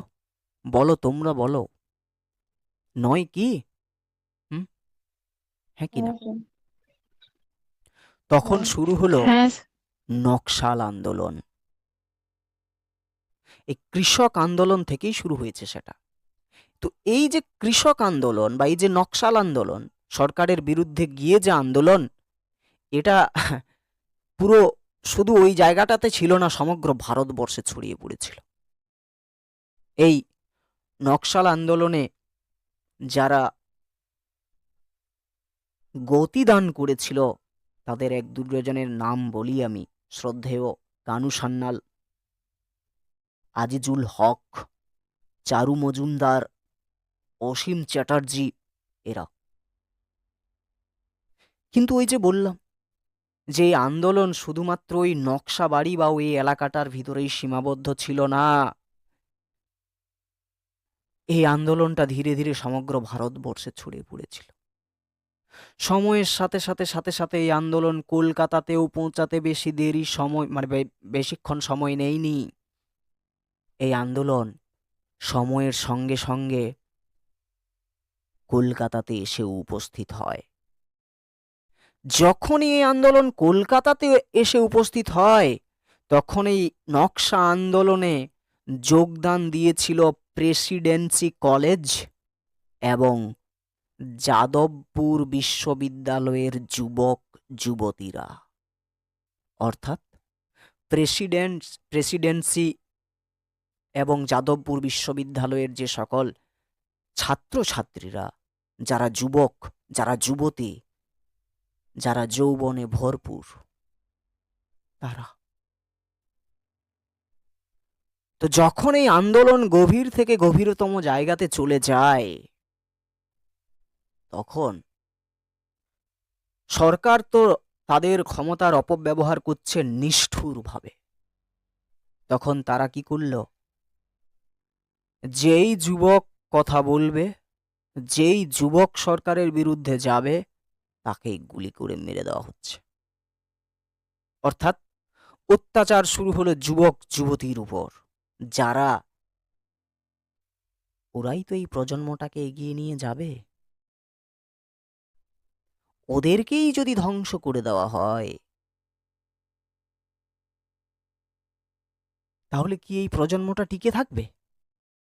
নিশ্চয়ই না। তো কবি শঙ্খ ঘোষের একজন প্রিয় ছাত্র তিমির বরণ সিংহ, এই ছাত্রটাও, মানে ছাত্রটার নাম হচ্ছে তিমির বরণ সিংহ, যাদবপুর বিশ্ববিদ্যালয়ে এমএ করতেন তিনি। আমাদের শঙ্খ ঘোষের একজন প্রিয় ছাত্র। এই ছাত্রটা নকশাল আন্দোলনে গুলি খেয়ে মরে গেছে, সাথে ওর 14 জন সাথী। তো তাহলে কবি শঙ্খ ঘোষ দেখছেন, কবি শঙ্খ ঘোষ ওই বাবরের মতোই এখানে পিতা হয়ে গেছেন সকলের। আর এই পুরো অস্থির সময়, যে সময়টা পুরো সভ্যতাটাকে কালো অন্ধকারে গ্রাস করে রেখেছে, যেখানে নতুন প্রজন্ম, যারা ভবিষ্যৎ প্রজন্ম বা যারা ভবিষ্যৎ প্রজন্মকে এগিয়ে নিয়ে যাবে, তাদেরকেই ধ্বংস করে দিচ্ছে সরকার, গুলি মেরে দিচ্ছে যেখানে সেখানে। তারা হচ্ছে ওই অসুস্থ হুমায়ুন, তারা হচ্ছে ওই অসুস্থ শ্রাবন্তী, যাদেরকে সরকার যেখানে সেখানে গুলি করে দিচ্ছে মুখ খুললেই, কিছু কথা বললেই, লড়াই করলেই, আন্দোলন করলেই। তখন শঙ্খ ঘোষ সেই বাবরের মতোই সকলের বা সকল পিতার প্রতিনিধি হয়ে তিনি বলছেন, এই অস্থির সময়ের বুকে দাঁড়িয়ে যে ঈশ্বর, এই অস্থির সময়টা তুমি গুছিয়ে দাও, দরকার হলে তুমি আমাকে কেড়ে নাও। কেমন করে তারা রেখে দিয়ে যেতে পারে তাদের এই সন্তান সন্ততিকে? এই রকম একটা কালিমা লিপ্ত সময়ের উপরে ছেড়ে দিয়ে তারা কেমন করে যেতে পারে? কারণ তাদের তো বয়স হয়ে গেছে, তারা তো আর কিছুদিন পরেই চলে যাবে। কিন্তু তাদের সন্তান সন্ততিরা, তারা এইরকম কালিমা লিপ্ত একটা ভয়ঙ্কর সময়ের উপরে দাঁড়িয়ে কি করে তাদের জীবনকে তারা সামনের দিকে এগিয়ে নিয়ে যাবে? তাদের জীবন তো, তাদের জীবন যৌবন সমস্ত কিছু তো শেষ করে দিচ্ছে এই সরকার। তাহলে ওই সময়ে, ওই অস্থির সময়ে দাঁড়িয়ে সমগ্র পিতার প্রতিনিধি হয়ে শঙ্খ ঘোষ বলছেন, এই তো জানু পেতে বসেছি পশ্চিম, আজ বসন্তের শূন্য হাত, ধ্বংস করে দাও আমাকে যদি চাও, আমার সন্ততি স্বপ্নে থাক। হে ঈশ্বর, তুমি আমাকে ধ্বংস করে দাও যদি চাও, আমার সমস্ত কিছু নিয়ে নাও, কিন্তু এই অস্থির সময়টা থেকে আমার এই সন্তান সন্ততিকে তুমি বাঁচিয়ে নাও। এই অস্থির সময়টা তুমি গুছিয়ে নাও, এই কালো ছায়াটা তুমি গুছিয়ে নাও। মনে পড়ে তোমাদের ক্লাস 10-এর অন্যতম একটা কবিতা প্রলয় উল্লাস? মনে পড়ে? হুম, মনে হ্যাঁ পড়ে? স্যার। হ্যাঁ স্যার। সেখানে কাজী নজরুল ইসলাম বলছেন যে আসছে, আসছে, কে আসছে? মহাকাল আসছে। নবীন। অবশ্যই নবীন আসছে, কিন্তু নবীন অবশ্যই আসছে। নবীনকে মহাকালের যে রুদ্ররূপ, সেই রুদ্ররূপটা কে প্রতিষ্ঠা করেছে নবীনের উপরে। কারণ মহাকালের যে তেজ, সেই ততটা তেজ হচ্ছে নবীনের বা নতুনের বা যুব সমাজের। সেই যুব সমাজরাই পারে ওই অন্ধকারের বেড়াজালকে ভেঙে দিয়ে একটা নতুন আলো নিয়ে আসতে, হ্যাঁ কি না? তো কবি প্রথমে তো দেখিয়েছিলেন যে মহাকাল আসছে। শোনা যায় ওই রথের ঘর ঘর, মনে পড়ে, যেখানে চাবুক মারছে ঘোড়াকে, চারিদিকে যেন বিদ্যুতের ছটা চারিদিকে যেন ইয়া করছে। 12টা চোখের তেজ নিয়ে মহাকাল আসছে। কেন? ইংরেজের শাসন থেকে বা এই যে যারা পুঁজিবাদী মানুষ, যারা সন্ত্রাসবাদী, তাদের হাত থেকে সমগ্র ভারতবর্ষকে বাঁচানোর জন্য। ওদের কারণে যে পুরো সমগ্র ভারতবর্ষের উপরে যে একটা কালো ছায়া পড়ে গেছে, সেই কালো ছায়াটা গোচানোর জন্য। তাহলে এখানে শঙ্খ ঘোষও সে ঈশ্বরের দিকে প্রার্থনা করে বলছেন, হে ঈশ্বর, এই কালো ছায়াটা তুমি গুছিয়ে নাও।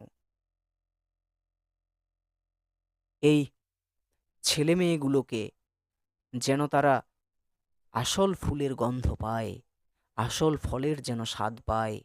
তোমার এই তৈরি শস্য শ্যামলা, ফুলে ভরা, ফলে ভরা, পাখির ডাকে ভরা, যে অসম্ভব সুন্দর বসন্তে ভরা যে প্রকৃতি, সেই প্রকৃতির আসল স্বাদটা যেন তারা পায়। দরকার হলে তুমি আমাকে কেড়ে নাও, যদি চাও আমাকে কেড়ে নাও। এখানে শঙ্খ ঘোষ কিন্তু তখন আর একজন পিতা থাকেননি। এখানেও তোমরা চাইলে অস্ত্রের বিরুদ্ধে গান কবিতায় চলে যেতে পারো, ক্লাস 10এই আছে। সেখানেও তো জয় গোস্বামী সবার প্রতিনিধি হয়ে দাঁড়িয়েছিল না বুলেটের সামনে। ঠিক সেই রকম এখানেও শঙ্খ ঘোষ একজন পিতা নন। এখানে বাবর একজন পিতা নন। ওই অস্থির সময়ের বুকে দাঁড়িয়ে প্রত্যেকটা পিতার যে আর্তনাদ, প্রত্যেকটা পিতার যে হৃদয়ের আরতি, হৃদয়ের প্রার্থনা, সেটা তিনি ঈশ্বরকে জানিয়েছেন। বুঝতে পারলে বিষয়টা এবারে? বল, বোঝা গেছে? অর্থাৎ এই বাবরের প্রার্থনা কবিতায় হ্যাঁ স্যার। বাবরকে সম্রাট হিসাবে কবি কিন্তু দেখাননি। কবি দেখাননি যে তিনি ওই হুমায়ুনের পিতা, যে রক্ত পিপাসু, যে দিগ্বিজয় করার জন্য হাজার হাজার মায়ের কল শূন্য করে দিতে পারে, হাজার হাজার সন্তানকে ধ্বংস করে দিতে পারে। ওই পিতাকে দেখাননি। তিনি দেখিয়েছেন এখানে পিতা বাবরকে। তিনি দেখিয়েছেন সেই পিতা, যে পিতার ভিতরে বা প্রত্যেকটা পিতার ভিতরে যেমন থাকে সন্তানের প্রতি করুণা, ঠিক সেই রকম বাবর যে পিতা, সেও যে একজন পিতা, সম্রাটের আড়ালে সেও তো একজন পিতা। সেই পিতার যে প্রার্থনা, সেটাকেই তিনি সামনে নিয়ে এসেছেন। বোঝা গেল? তাহলে মেন বিষয়ে কবিতাটাকে বুঝতে গেলে ভিতরের যে শ্বাস, সেটা যদি তোমাদেরকে গ্রহণ করতে হয়, তাহলে মনে রাখবে যে আমাদের ওই 70-এর দশকে যে অস্থির সময়, সেই অস্থির সময়ে যে পুরো যৌবন ধ্বংস হয়ে যাচ্ছে সরকারের জন্য, হ্যাঁ, বিভিন্ন যে আন্দোলন, রাস্তাঘাটে গুলি করে দেওয়া হচ্ছে নতুন প্রজন্মকে, যারা যুবক তাদেরকে, যারা দেশটাকে এগিয়ে নিয়ে যাবে, নতুন ভবিষ্যৎ গড়বে, আরও সামনের দিকে উজ্জ্বল ভবিষ্যৎ নিয়ে আসার জন্য প্রয়াস করবে, তাদেরকেই ধ্বংস করে দিচ্ছে। ওই অস্থির সময়ের বুকে দাঁড়িয়ে বা ওই পুরো অস্থির সময়টাই হচ্ছে ওই অসুস্থ হুমায়ুন এবং শঙ্খ ঘোষের বড় মেয়ে শ্রাবন্তী। এবং এই যে যে প্রার্থনা করছে বাবর, এই বাবরটা হচ্ছে এখানে কে? কে না, আমাদের এই শঙ্খ ঘোষ। বুঝতে পারলে বিষয়টা? ক্লিয়ার হচ্ছে যে এই অস্থির সময়টা থেকে ঈশ্বর, তুমি আমার এই সন্তান সন্ততিদেরকে বার করে নাও। আর ওই অস্থির সময়টাই তো ওদের, যারা ওই সময়ে যুবক সম্প্রদায়ের মানুষ, তারা সেই সময়ে কি নিজেদের যৌবনকে নিয়ে যেতে পাচ্ছে? তারা কি পাচ্ছে চাকরি? তারা কি পাচ্ছে কর্ম? কিচ্ছু পাচ্ছে না তো।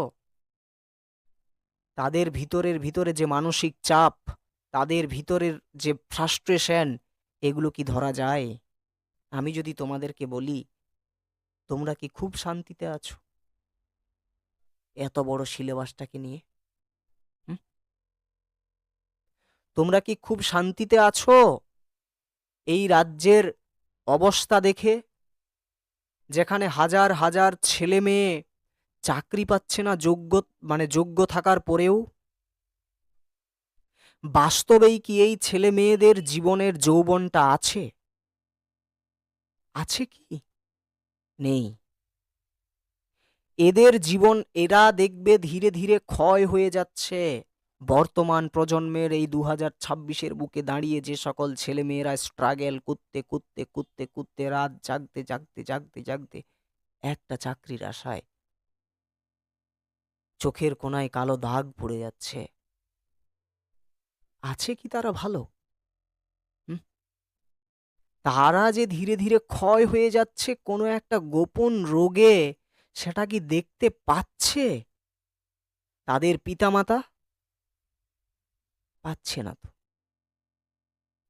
যদি পেত,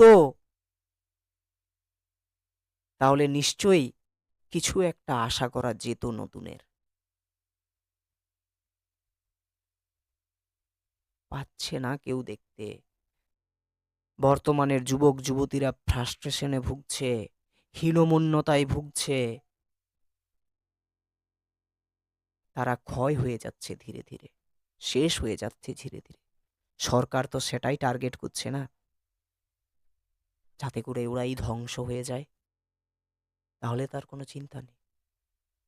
এই রকম সময়ে দাঁড়িয়ে নিয়ে প্রত্যেক পিতার প্রার্থনা করা প্রয়োজন, প্রত্যেক পিতা মাতার প্রার্থনা করা প্রয়োজন, হে ঈশ্বর, দরকার হলে আমাকে নিয়ে নাও, কিন্তু আমার সন্তান সন্ততি যেন ভালো থাকে। কেন? দায়ী কারা? দায়ী ওই যারা উপরের মানুষ আছে, অগ্রজ আমাদের থেকে বড়, দায়ী তারা। কেন দায়ী সেটা একটু পরে বলছি। এই কারণেই দায়ী, কারণ সমস্ত কিছু দেখার পরেও তাদের চোখ অন্ধ হয়ে গেছে। তারা লোভের শিকার হয়েছে। যে লোভের শিকারের কারণে তারা দেখতে পাচ্ছে না তাদের সন্তান সন্ততিদেরকে কোনো একটা গোপন রোগ ধীরে ধীরে ধীরে ধীরে ক্ষয় করে নিয়ে যাচ্ছে।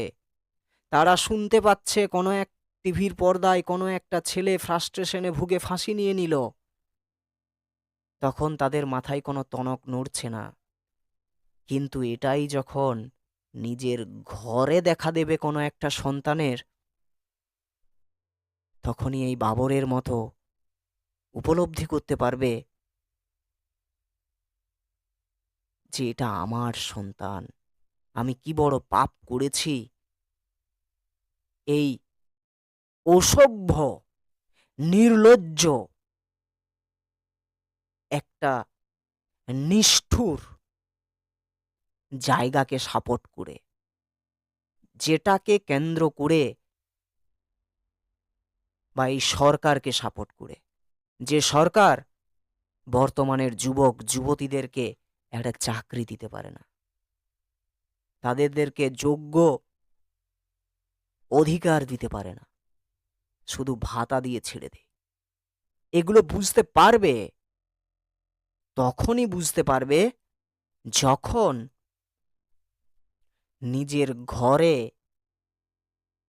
ওই টিভির পর্দায় যেটা দেখছে যে ঘটনাগুলো, সেই ঘটনাগুলো যখন নিজের ঘরের ছেলে মেয়েরা করবে ফ্রাস্ট্রেশনে, হীনমন্যতায়। একটা পিতা এবং মাতা যেমন চায় যে তার সন্তান সন্ততিদেরকে ভালো রাখতে, সুখে রাখতে, আরে কোন ছেলে মেয়েই না চায় ভবিষ্যতে তার মা বাবাকে ভালো রাখতে? হুম? কোন মেয়ে না চায়, কোন ছেলে না চায়? সবাই তো চায় যে কিছু একটা করে নিজের সংসারটাকে ভালো করে সামলাবো, নিজের মা বাবা যাতে কোনো রকম কোনো অসুবিধায় না পড়ে তার দায়িত্ব আমি নেব। এইগুলোই তো হীনমন্যতা, হ্যাঁ কি না? এই পুরো জায়গাটা রয়েছে বাবরের প্রার্থনা কবিতাটাতে। বোঝা গেল পুরো বিষয়? ক্লিয়ার হয়ে গেছে? বলো, ক্লিয়ার প্রেক্ষাপট? হ্যাঁ স্যার। বলো তোমাদের হ্যাঁ স্যার। পুরো, দেখো এরপরে কবিতা পড়লেই তোমরা বুঝে যাবে যে অ্যাকচুয়ালি কবিতার ভিতরে কি আছে।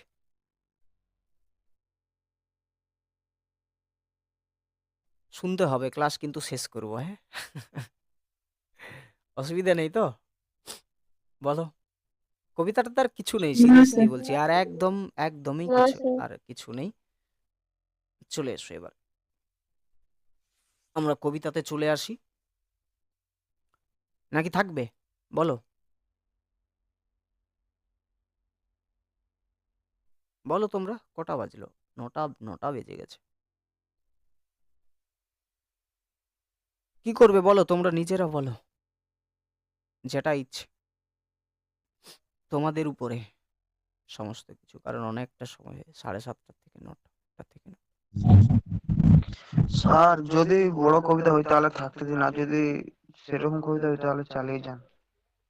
বাকিরা বলো, আমার কোনো সমস্যা নেই, তোমরা যদি বলো আমি আলোচনা করে দিতে পারি। নিতে পারবে? শেষ করে দিন স্যার। হ্যাঁ স্যার। হ্যাঁ স্যার, শেষ করে দিন। হ্যাঁ স্যার, আলোচনা করে দিন। আর বেশি জটিল তো নেই। না না, আর বেশি জটিল নেই, মেন জায়গা পেরিয়ে গেছে, ঠিক আছে? চল, এই জায়গাটা তোমরা নিজেরাই বুঝে গেছো, তাই না? প্রথম কি রয়েছে না, এই তো জানু পেতে বসেছি পশ্চিম, আজ বসন্তের শূন্য হাত, ধ্বংস করে দাও আমাকে যদি চাও, আমার সন্ততি স্বপ্নে থাক। এই যে সন্ততি, এই সন্ততি যে শব্দটা, এই শব্দটা মানেই হচ্ছে নতুন প্রজন্ম। এই শব্দটা মানেই হচ্ছে কি, যারা ভবিষ্যৎকে সুন্দর করে এগিয়ে নিয়ে যাবে, সেই সকল সন্তান, সেই সকল যুবক যুবতীরা। এখানে সন্ততি মানে ছেলে এবং মেয়ে উভয় পক্ষেই। তাহলে এই যে বাবর, যার মুখ দিয়ে কবি শঙ্খ ঘোষ বলাচ্ছেন পুরো জায়গাটা, সেটা অ্যাকচুয়ালি এই অস্থির সময়ের জায়গাতে দাঁড়িয়ে যে সকল সন্তান সন্ততিদেরকে ধ্বংস করে দেওয়া হচ্ছে, তারা ধ্বংস হয়ে যাচ্ছে, তাদের কথাই কিন্তু এখানে আসছে। কিন্তু বাহ্যিক যে অর্থটা, সেটা আমি তোমাদেরকে আগেই বলেছি, যে বাবর ঘরঘরার যুদ্ধ থেকে ফিরে আসছে, এসে নিয়ে দেখছে তার পুত্র হুমায়ুন রোগশয্যায় রয়েছে, এবং সে বিভিন্ন বৌদ্ধকে ডেকে নিয়ে আসছে, কেউ চিকিৎসা করতে পারছে না। শেষে সে ঈশ্বরের দিকে জানু পেতে বসছে, পশ্চিমের দিকে। পশ্চিমের দিকে, পশ্চিমের দিকে কি থাকে? এই যে পবিত্র স্থান, হ্যাঁ, মদিনা মক্কা, এই জায়গাগুলো। তো এই পশ্চিমের দিকে এটা হচ্ছে পবিত্র স্থান, এই দিকে হাঁটু গেড়ে প্রার্থনা করা হয়। আর জানু মানে হচ্ছে হাঁটু, ঠিক আছে? জানু মানে হাঁটু, আর জানু পেতে বসা, সেটাও আবার পশ্চিম দিকে, সেটাও আবার কে? বাবর। তাহলে সেটা ওই পশ্চিম দিকে যে পবিত্র স্থান মক্কা মদিনা, সেই দিকে হাঁটু গেড়ে বসেছে, প্রার্থনা করছে। কি প্রার্থনা করছে না, ধ্বংস করে দাও আমাকে যদি চাও, আমার সন্ততি স্বপ্নে থাক। অর্থাৎ কি না, ঈশ্বর তুমি চাইলে আমাকে কেড়ে নাও, কিন্তু আমার পুত্র যে হুমায়ুন, তাকে তুমি সুস্থ করে দাও। গভীর অর্থে যে ঈশ্বর চাইলে তুমি আমাদের কেড়ে নাও, মানে শঙ্খ ঘোষ বলছে আমাদের কেড়ে নাও, কিন্তু এই অস্থির যে সময়, সেই অস্থির সময়টা তুমি গুছিয়ে নাও। আজ বসন্তের শূন্য হাত মানে কি? আজ বসন্তের শূন্য হাত মানে হচ্ছে এটা, এর বাহ্যিক অর্থ বাবরের এবং শঙ্খ ঘোষের মেয়েকে কেন্দ্র করে সেটা হবে যে আজকে মেয়েটার বা এই ছেলেটার জীবনে, বাবরের যে পুত্র হুমায়ুন তার জীবনে, এবং ছেলেটা শঙ্খ ঘোষের মেয়ে, বড় মেয়ে শ্রাবন্তীর জীবনে যে বসন্ত থাকার কথা, সেই বসন্তটা নেই। সেই বসন্তের শূন্য হাত, তারা জীর্ণ হয়ে যাচ্ছে, ক্ষয় হয়ে যাচ্ছে, কোনো একটা গোপন রোগ তাদেরকে যেন আষ্টে পিষ্টে করে ধরেছে, ঠিক না? তো সে কারণেই বলা হচ্ছে আজ বসন্তের শূন্য হাত। আর যেহেতু আজ বসন্তের শূন্য হাত, সেহেতু তারা ধ্বংসের দিকে এগোচ্ছে। আর একটা জায়গা কি হবে না, এই যে অস্থির সময়, যেখানে বসন্তের কোনো ছায়া নেই, যেখানে শুধু গুলির আওয়াজ, সেখানে কোকিলের কোনো ডাক নেই, সেখানে শুধু গুলির আওয়াজ, বোমার আওয়াজ, সেটা বসন্তের শূন্য হাত। যেখানে কোনো আনন্দ নেই, কোনো যৌবন নেই, শুধু রয়েছে আর্তনাদ, শুধু রয়েছে বেঁচে থাকার ন্যূনতম প্রয়াস, যেন তেন প্রকারে বেঁচে থাকি। সে কারণে এখানে প্রার্থনা করছেন শঙ্খ ঘোষ যে, হে ঈশ্বর, চাইলে তুমি আমাদের কেড়ে নাও বা আমাকে কেড়ে নাও, কিন্তু এই যে অন্ধকার যে পরিবেশ, সেটা তুমি সরিয়ে দাও। বাবরও প্রার্থনা করছে, ঈশ্বর আমাকে কেড়ে নাও, কিন্তু আমার সন্তান সন্ততি যেন স্বপ্নে থাকে, অর্থাৎ আমার পুত্র হুমায়ুনকে তুমি ঠিক করে দাও। ঠিক আছে, বোঝা গেল এই জায়গাটা? আগেই তোমরা বুঝতে পেরে গেছো যদিও এই জায়গাটা, হ্যাঁ কি না? আর আমার সন্ততি স্বপ্নে থাক, এই যে স্বপ্নে থাক, স্বপ্নে থাক মানেই হচ্ছে তাদের যৌবন যেন না ফুরায়, তারা যেমন চির যৌবনের ভিতরেই থাকে, তারা যেমন সময়ের গতি ঠিক সেরকম ভাবেই যেন তারা এগোয়। ঠিক না? প্রত্যেকটা পিতামাতাই চায় না তার পুত্রকে দুধে ভাতে করে রাখতে। অন্নদামঙ্গল কাব্যে তো বললাম, সেখানে বলেই ছিল যে আমার সন্তান সন্ততি যেন থাকে দুধে ভাতে। ঠিক না? তো সেই হচ্ছে বিষয়। তো এখানে সন্ততি মানে হচ্ছে কি, সব মানে ওই ওই সময় ওই 70-এর দশকের উপরে দাঁড়িয়ে ওই যুব সমাজের কথা বলা হচ্ছে বা যুবক যুবতীদের কথা বলা হচ্ছে, তারা যেন সুস্থ থাকে, এই অস্থির সময়টা যেন তাদেরকে ছুতে না পারে। হে ঈশ্বর, চাইলে আমাকে কেড়ে নাও, কিন্তু এই অস্থির সময়টাকে গুছিয়ে। বলো, ক্লিয়ার হয়ে গেছে প্রথম স্তবক? হ্যাঁ স্যার। ঠিক। আর এই পশ্চিম, পশ্চিম মানে হচ্ছে, এটাও একটু বলে দিই হালকা করে, পরীক্ষাতে যদি প্রশ্ন আসে তাহলে যেন বলতে পারো। ঠিক আছে, যে আমাদের এই দেশের পশ্চিম দিকটাতে রয়েছে পবিত্র মক্কা শহর। ঠিক আছে, তো যারা ইসলাম ধর্মাবলম্বী হয় তারা এই মক্কার দিকে মুখ করে নামাজ পড়ে। ঠিক আছে, তো বাবরও এই পশ্চিম দিকে মুখ করে প্রার্থনাটা জানিয়েছিল, যাতে করে ঈশ্বর তার কথাটা শোনেন বা আল্লাহ তার কথাটা শোনেন। ঠিক আছে, ওকে। এরপরে দেখো আরো কি বলছে না, কোথায় গেল ওর স্বচ্ছ যৌবন, কোথায় কুড়ে খায় গোপন ক্ষয়, চোখের কোণে এই সমূহ পরাভব, বিষায় ফুসফুস ধমনী শিরা। ডাইরেক্ট বাবর বলছে বা শঙ্খ ঘোষ বলছে, মেয়েটার বা ছেলেটার কোথায় চলে গেল ওর স্বচ্ছ যৌবন? হ্যাঁ, যে সময়টাকে তাকে ফুলে ফলে ভরে ওঠা দরকার, যেখানে তার আনন্দে খিলখিল করে হাসা দরকার, সেখানে তার স্বচ্ছ যৌবনটা নেই। কোথায় গেল? কোথায় কুড়ে খায় গোপন ক্ষয়, তাহলে এই স্বচ্ছ যৌবনটা কোথায় চলে গেছে? কে নিয়ে চলে গেছে? না, এই গোপন ক্ষয়, অর্থাৎ তাকে এমন একটা রোগ আক্রান্ত করেছে, এমন একটা রোগে ধরেছে, একটা গোপন রোগ, যে রোগের কারণে সে ধীরে ধীরে ধীরে ধীরে শেষ হয়ে যাচ্ছে। কে? হুমায়ুন। কে? না, আমাদের শঙ্খ ঘোষের বড় মেয়ে শ্রাবন্তী। গভীর অর্থে কে? না, আমাদের এই সভ্যতা। এই সভ্যতার ওই সময়ে ওই সভ্যতার যৌবনটা কোথায়? এখন এই সমাজের যৌবনটা কি আছে? আছে? নেই তো। অস্থির সময়, আমাদের এই সময়টাও তো অস্থির সময়। আমাদের এই সময়ের যে যৌবন, সেটাও তো নেই, তাই না? যে কোথায় গেল ওর স্বচ্ছ যৌবন, কোথায় কুড়ে খায় গোপন ক্ষয়, চোখের কোণে এই সমূহ পরাভব, বিষায় ফুসফুস ধমনী শিরা। যে গোপন ক্ষয়, যে গোপন রোগ হুমায়ুন বা কবি শঙ্খ ঘোষের বড় মেয়ে শ্রাবন্তীর শরীরে রয়েছে, সেই গোপন ক্ষয় ধরা পড়েনি। যে গোপন ক্ষয়, সেই গোপন রোগ কি করছে না, তাদের শরীরের মধ্যে থাকা বিভিন্ন অঙ্গ প্রত্যঙ্গগুলোকে বিষিয়ে দিচ্ছে। ফুসফুস ধমনী শিরা, যেগুলোকে ধীরে ধীরে বিষিয়ে দিচ্ছে, নষ্ট করে দিচ্ছে। ফলে কি, তারা ধীরে ধীরে ধীরে ধীরে মৃত্যুর মুখে পতিত হচ্ছে। আর এইদিকে যদি আমরা গভীর অর্থে দেখি, তাহলে এই যে সভ্যতার যে স্বচ্ছ যৌবন 70-এর দশকে থাকা দরকার ছিল, 70-এর দশকে ওই সমাজের বুকে প্রত্যেকটা যুবক যুবতীর যে স্বচ্ছ যৌবন থাকা উচিত ছিল, সেই যৌবনটা কোথায় গেল? সরকার যেভাবে তাদেরকে ধ্বংস করে দিচ্ছে, গুলি চালিয়ে দিচ্ছে যেখানে সেখানে, কোথায় যাচ্ছে, তারা চিন্তায় অস্থির হয়ে উঠছে, তারা কি করব, তারা ফ্রাস্ট্রেশনে ভুগছে, কর্ম নেই, কোনো কিছু নেই, বাঁচার জন্য তারা লড়াই করছে। এই ফ্রাস্ট্রেশনটাই গোপন ক্ষয় কোথায় গেল? কি এমন রোগ তাদেরকে কুড়ে কুড়ে খাচ্ছে? পুরো ফুসফুস ধমনী শিরা ধ্বংস করে দিচ্ছে সমস্ত কিছু, এই গোপন ক্ষয় অর্থাৎ এই গোপন রোগটা। আর যখন মনে রাখবে যে কোনো একটা গোপন রোগ যদি শরীরের ভিতরে থাকে, তাহলে সেটা ধরা পড়ে চোখ দেখলেই, হ্যাঁ কি না বলো?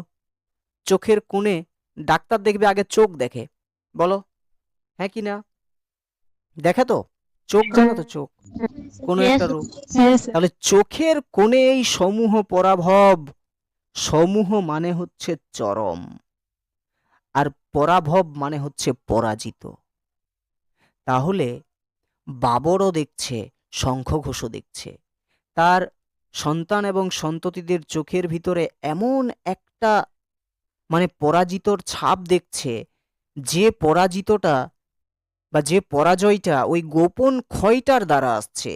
যে গোপন ক্ষয় অর্থাৎ যে গোপন রোগ তাদের শরীরের ভিতরে ফুসফুস ধমনী শিরাকে পর্যন্ত বিষিয়ে দিচ্ছে, আর এই সমস্ত কিছুর জন্য শঙ্খঘোষও দেখছে তার মেয়ের জীবনটা বা তার মেয়ের চোখে, এবং বাবরও দেখছেন তার ছেলে হুমায়ুনের চোখে,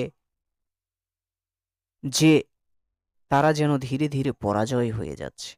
তো চোখের কোণে সেই সমূহ পরাভব বা সেই সমগ্র পরাজয়ের যে চিহ্নটা, হেরে যাওয়ার যে চিহ্নটা জীবনের সাথে, সেটা সুন্দরভাবে দেখতে পাচ্ছেন এরা। আর শঙ্খঘোষও সেই অস্থির সময়ের বুকে দাঁড়িয়ে নিয়ে প্রত্যেকটা যুবক যুবতীদের চোখে সেই হেরে যাওয়ার জায়গাটাই কিন্তু দেখেছিলেন। সে কারণেই তো তিনি বলছেন, ঈশ্বর দরকার হলে আমাকে কেড়ে নাও, কিন্তু এই অস্থির সময়টা গুছিয়ে দাও। বোঝা গেল জায়গাটা? ক্লিয়ার? ক্লিয়ার হয়েছে? আমি প্রেক্ষাপটেই কিন্তু আসল সমস্ত কিছু কথা বলে হ্যাঁ দিয়েছি। স্যার। প্রেক্ষাপট শোনার পরে এগুলো সহজ মনে হচ্ছে না তোমাদের? বলো, সহজ তো মনে হচ্ছে? হ্যাঁ স্যার। ওকে, সেই জন্য আমি আর স্যার। বেশি হ্যাঁ ডিপ স্যার, সহজে। আমি কিন্তু বেশি ডিপে যাইনি, ঠিক আছে? ওকে, এরপরে দেখো কি রয়েছে। এটা হচ্ছে কি বলতো, এটা গেল। এরপরে এই যে যখন এত কিছু দেখলো বাবর এবং শঙ্খঘোষ, তখন শঙ্খঘোষও দেখছে কোনো ডাক্তার ঠিক করতে পারছে না তার মেয়েকে, বাবরও দেখছে তার ছেলেকে কোনো ডাক্তার ঠিক করতে পারছে না। তাহলে কি করা উচিত? না ঈশ্বরের একটা বা আল্লাহর দিকে প্রার্থনা করা দরকার, কারণ অলৌকিক শক্তিই ঠিক করতে পারে। তাহলে এখানে সেই প্রার্থনাটা, সেই পশ্চিমমুখী প্রার্থনা, জাগাও শহরের প্রান্তে প্রান্তরে, ধূসর শূন্যের আজান গান, পাথর করে দাও আমাকে নিশ্চল, আমার সন্ততি স্বপ্নে থাক। সবাইকে বলছে, যারা যে দিকে আছে, যে জন দিকে রয়েছে, সবাইকে বলছে, জাগাও শহরের প্রান্ত প্রান্তরে। কি জাগানোর কথা বলা হচ্ছে? আজান গান। সবাইকে আজান গান করতে আহ্বান করছেন। আজান গানটা হচ্ছে পবিত্র গান। এই পবিত্র গানের উপর বিশ্বাস এইটুকু যে যদি আকাশে বাতাসে কোনো দূষিত বিষয় বা বিষ ঘোরাফেরা করে, তো এই আজান গান তার শক্তি দিয়ে সেই বিষটাকে ধ্বংস করে দেয়। জাগাও শহরের প্রান্ত প্রান্তরে, যে যেদিকে আছো সবাই পশ্চিম দিকে মুখ করে তোমরা আজান গান আওড়াও, আল্লাহর কাছে প্রার্থনা করো, হে আল্লাহ, হে ঈশ্বর, যে জন দিকে আছো, যেন এই খারাপ সময়টা চলে যায়। ওই জন্যই তো ধূসর শব্দটা ব্যবহৃত হয়েছে এখানে। ধূসর মানে কি? ধূসর মানে হচ্ছে এখানে বিষণ্ণতার প্রতীক, অশান্তির প্রতীক। ওই 70-এর দশকে যে অশান্তিটা নেমে এসেছিল সমাজের বুকে, যে ধূসরতা নেমে এসেছিল, এবং আকাশে বাতাসে অর্থাৎ এই যে পুরো শূন্যে যেটা ছড়িয়ে পড়েছিল, সেই ধূসরতাটাকে গুচানোর জন্যই শঙ্খঘোষ প্রার্থনা করছেন প্রত্যেকটা পিতা হয়ে যে যে জন দিকে আছো শহরের প্রান্ত প্রান্তরে তোমরা আজান গান আওড়াও, যাতে করে এই ধূসরতা কেটে গিয়ে একটা নতুন আলো প্রবেশ করে আকাশে বাতাসে আমাদের এই পৃথিবী। আবার যেন সমস্ত যুবক যুবতী তাদের স্বচ্ছ যৌবন ফিরে পায় এবং ভবিষ্যৎ প্রজন্ম যেমন ঠিকঠাকভাবে এগোতে পারে। তার জন্য পাথর করে দাও আমাকে নিশ্চল, আমার সন্ততি স্বপ্নে থাক। সে কারণে বলছে দরকার হলে ঈশ্বর আমাকে পাথর করে দাও, আমাকে নিশ্চল করে দাও, কিন্তু আমার সন্ততি স্বপ্নে থাক। কিন্তু আমার এই যুব সমাজের যে অগ্রদূত, যে নবীন, যে কাঁচা, যারা যারা ভবিষ্যৎটাকে এগিয়ে নিয়ে যাবে, তারা যেন দুধে ভাতে থাকে, তাদেরকে যেন কোনো এই ধূসরতা, এই মলিনতা, এই নিষ্ঠুরতা যেন তাদেরকে ছুঁতে না পারে। সে কারণে এই অশুভ শক্তিকে দমন করার জন্য, যে অশুভ শক্তি পুরো আকাশে বাতাসে ঘিরে রেখেছে অন্ধকার করে, সেই অশুভ শক্তিকে দমন করার জন্য, শেষ করার জন্য যে যেখানে আছো, যে যেখানে, অর্থাৎ শহরের প্রান্ত প্রান্তরে, শহরের প্রান্তে প্রান্তরে যে যেখানে আছো সবাই কি করো? আজান গান করো। আজান গান হচ্ছে এখানে শুভ শক্তির প্রতীক, যে কি করবে না এই ধূসরতাটাকে শেষ করে দেবে। দরকার হলে ঈশ্বর আমাকে তুমি নিয়ে নাও, আমাকে পাথর করে দাও, নিশ্চল করে দাও, কিন্তু আমার সন্ততি যেন স্বপ্নে থাকে। তাহলে এই যে প্রার্থনা, এই প্রার্থনাটা অ্যাকচুয়ালি বাবরের, তাই না? কিন্তু গভীর অর্থে আমরা 70-এর দশকে অস্থির সমাজকে পাচ্ছি। তো বাবর যে এই প্রার্থনাটা করছে, এটা একদম পিতা হয়ে, নট সম্রাট। সে কিন্তু তখন সম্রাট নেই। বোঝা গেছে বিষয়টা? বলো, ক্লিয়ার হয়েছে এটা? অসুবিধা থাকলে বলতে পারো। Yes, clear? চোখের সামনে সবকিছু ধরা পড়ছে তো ধীরে ধীরে? এই দেখো, এই ছবিটা দেখো, চারিদিকে ধূসরতা, কোথাও কোনো কিছু নেই, কোথাও কোনো কিছু, তাই না? নর্মাল যদি তোমরা দেখো, একদম পুরো পাষাণ হয়ে গেছে চারিদিক। বলো, এটা ক্লিয়ার হয়ে গেছে সবার? ক্লিয়ার? yes, এরপরে yes.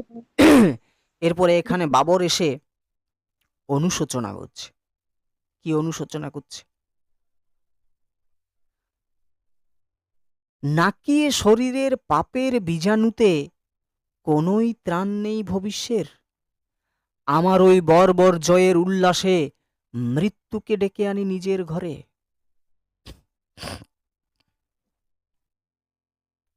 কর্মফল জানো তো? জানো নিশ্চয়ই, যেমন কর্ম তেমন ফল।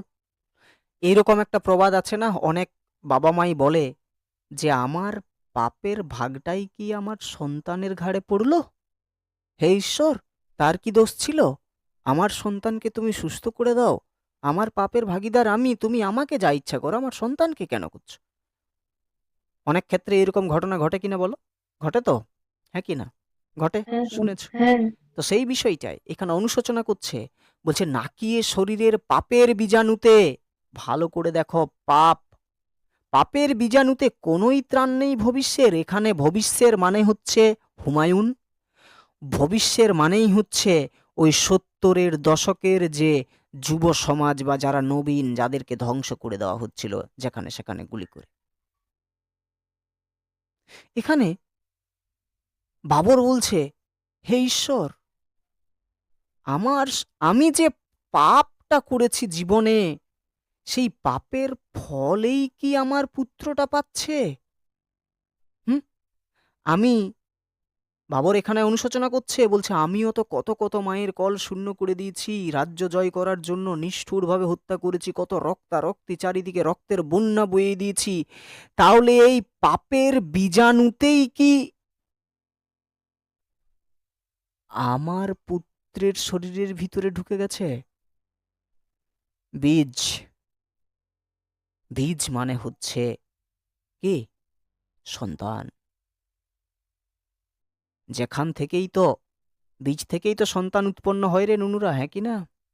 তাই তো, সন্তান। আর বীজাণু, অনু মানে কি বলো? হুম, বলতে পারবে? ক্ষুদ্র হুম, কি বলছো? ক্ষুদ্র অনু মানে ক্ষুদ্র? এখানে অনু মানে পাপ। হ্যাঁ অবশ্যই ক্ষুদ্র, কিন্তু এখানে অনু মানে পাপ, যদি ওইভাবে বিশ্লেষণ করো তো। ঠিক আছে, বীজাণু নর্মাল যদি হ্যাঁ বলি। ঠিক আছে, তো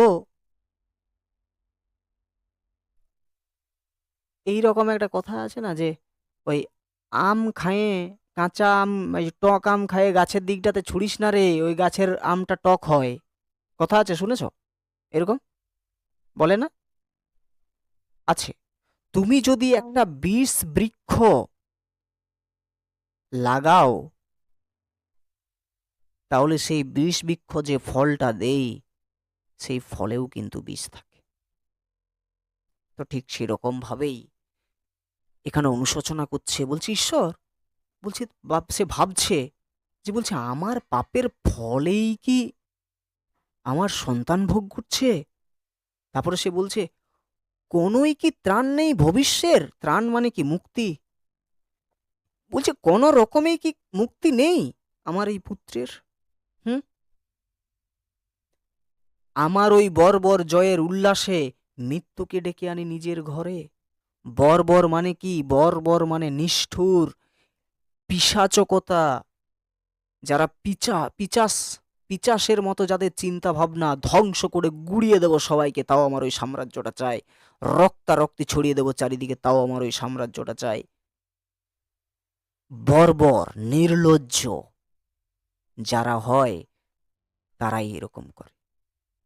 তো বলছে আমার এই বর্বর জয়ের উল্লাসে, অর্থাৎ এই বাবর তো ধ্বংস ছাড়া আর কিছুই জানতো না। বাবর তো রক্তারক্তি ছাড়া কিছুই জানতো না। চারিদিকে শুধু ধ্বংস করে ঘুরে বেড়িয়েছে, চারিদিকে শুধু রাজ্য জয় করে ঘুরিয়ে বেড়িয়েছে, এবং সেখানে জিতে এসে কি করেছে? সেই বর্বরতা যুক্ত মুখ নিয়ে সে জয়ের উল্লাস করেছে, জয়ধ্বনি করেছে। মনে পড়ে আফ্রিকা কবিতার সেই লাইন, যেখানে রবীন্দ্রনাথ ঠাকুর লিখছে যে সভ্যতার বর্বর লোভ। মনে পড়ে? যেখানে আফ্রিকাকে ধ্বংস করে দিয়েছিল।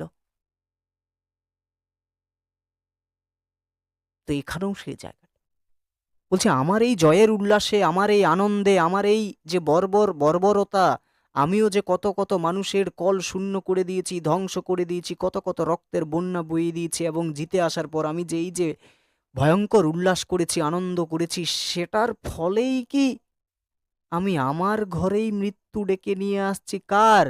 না ভবিষ্যের, অর্থাৎ কার? কার? হুমায়ুনের।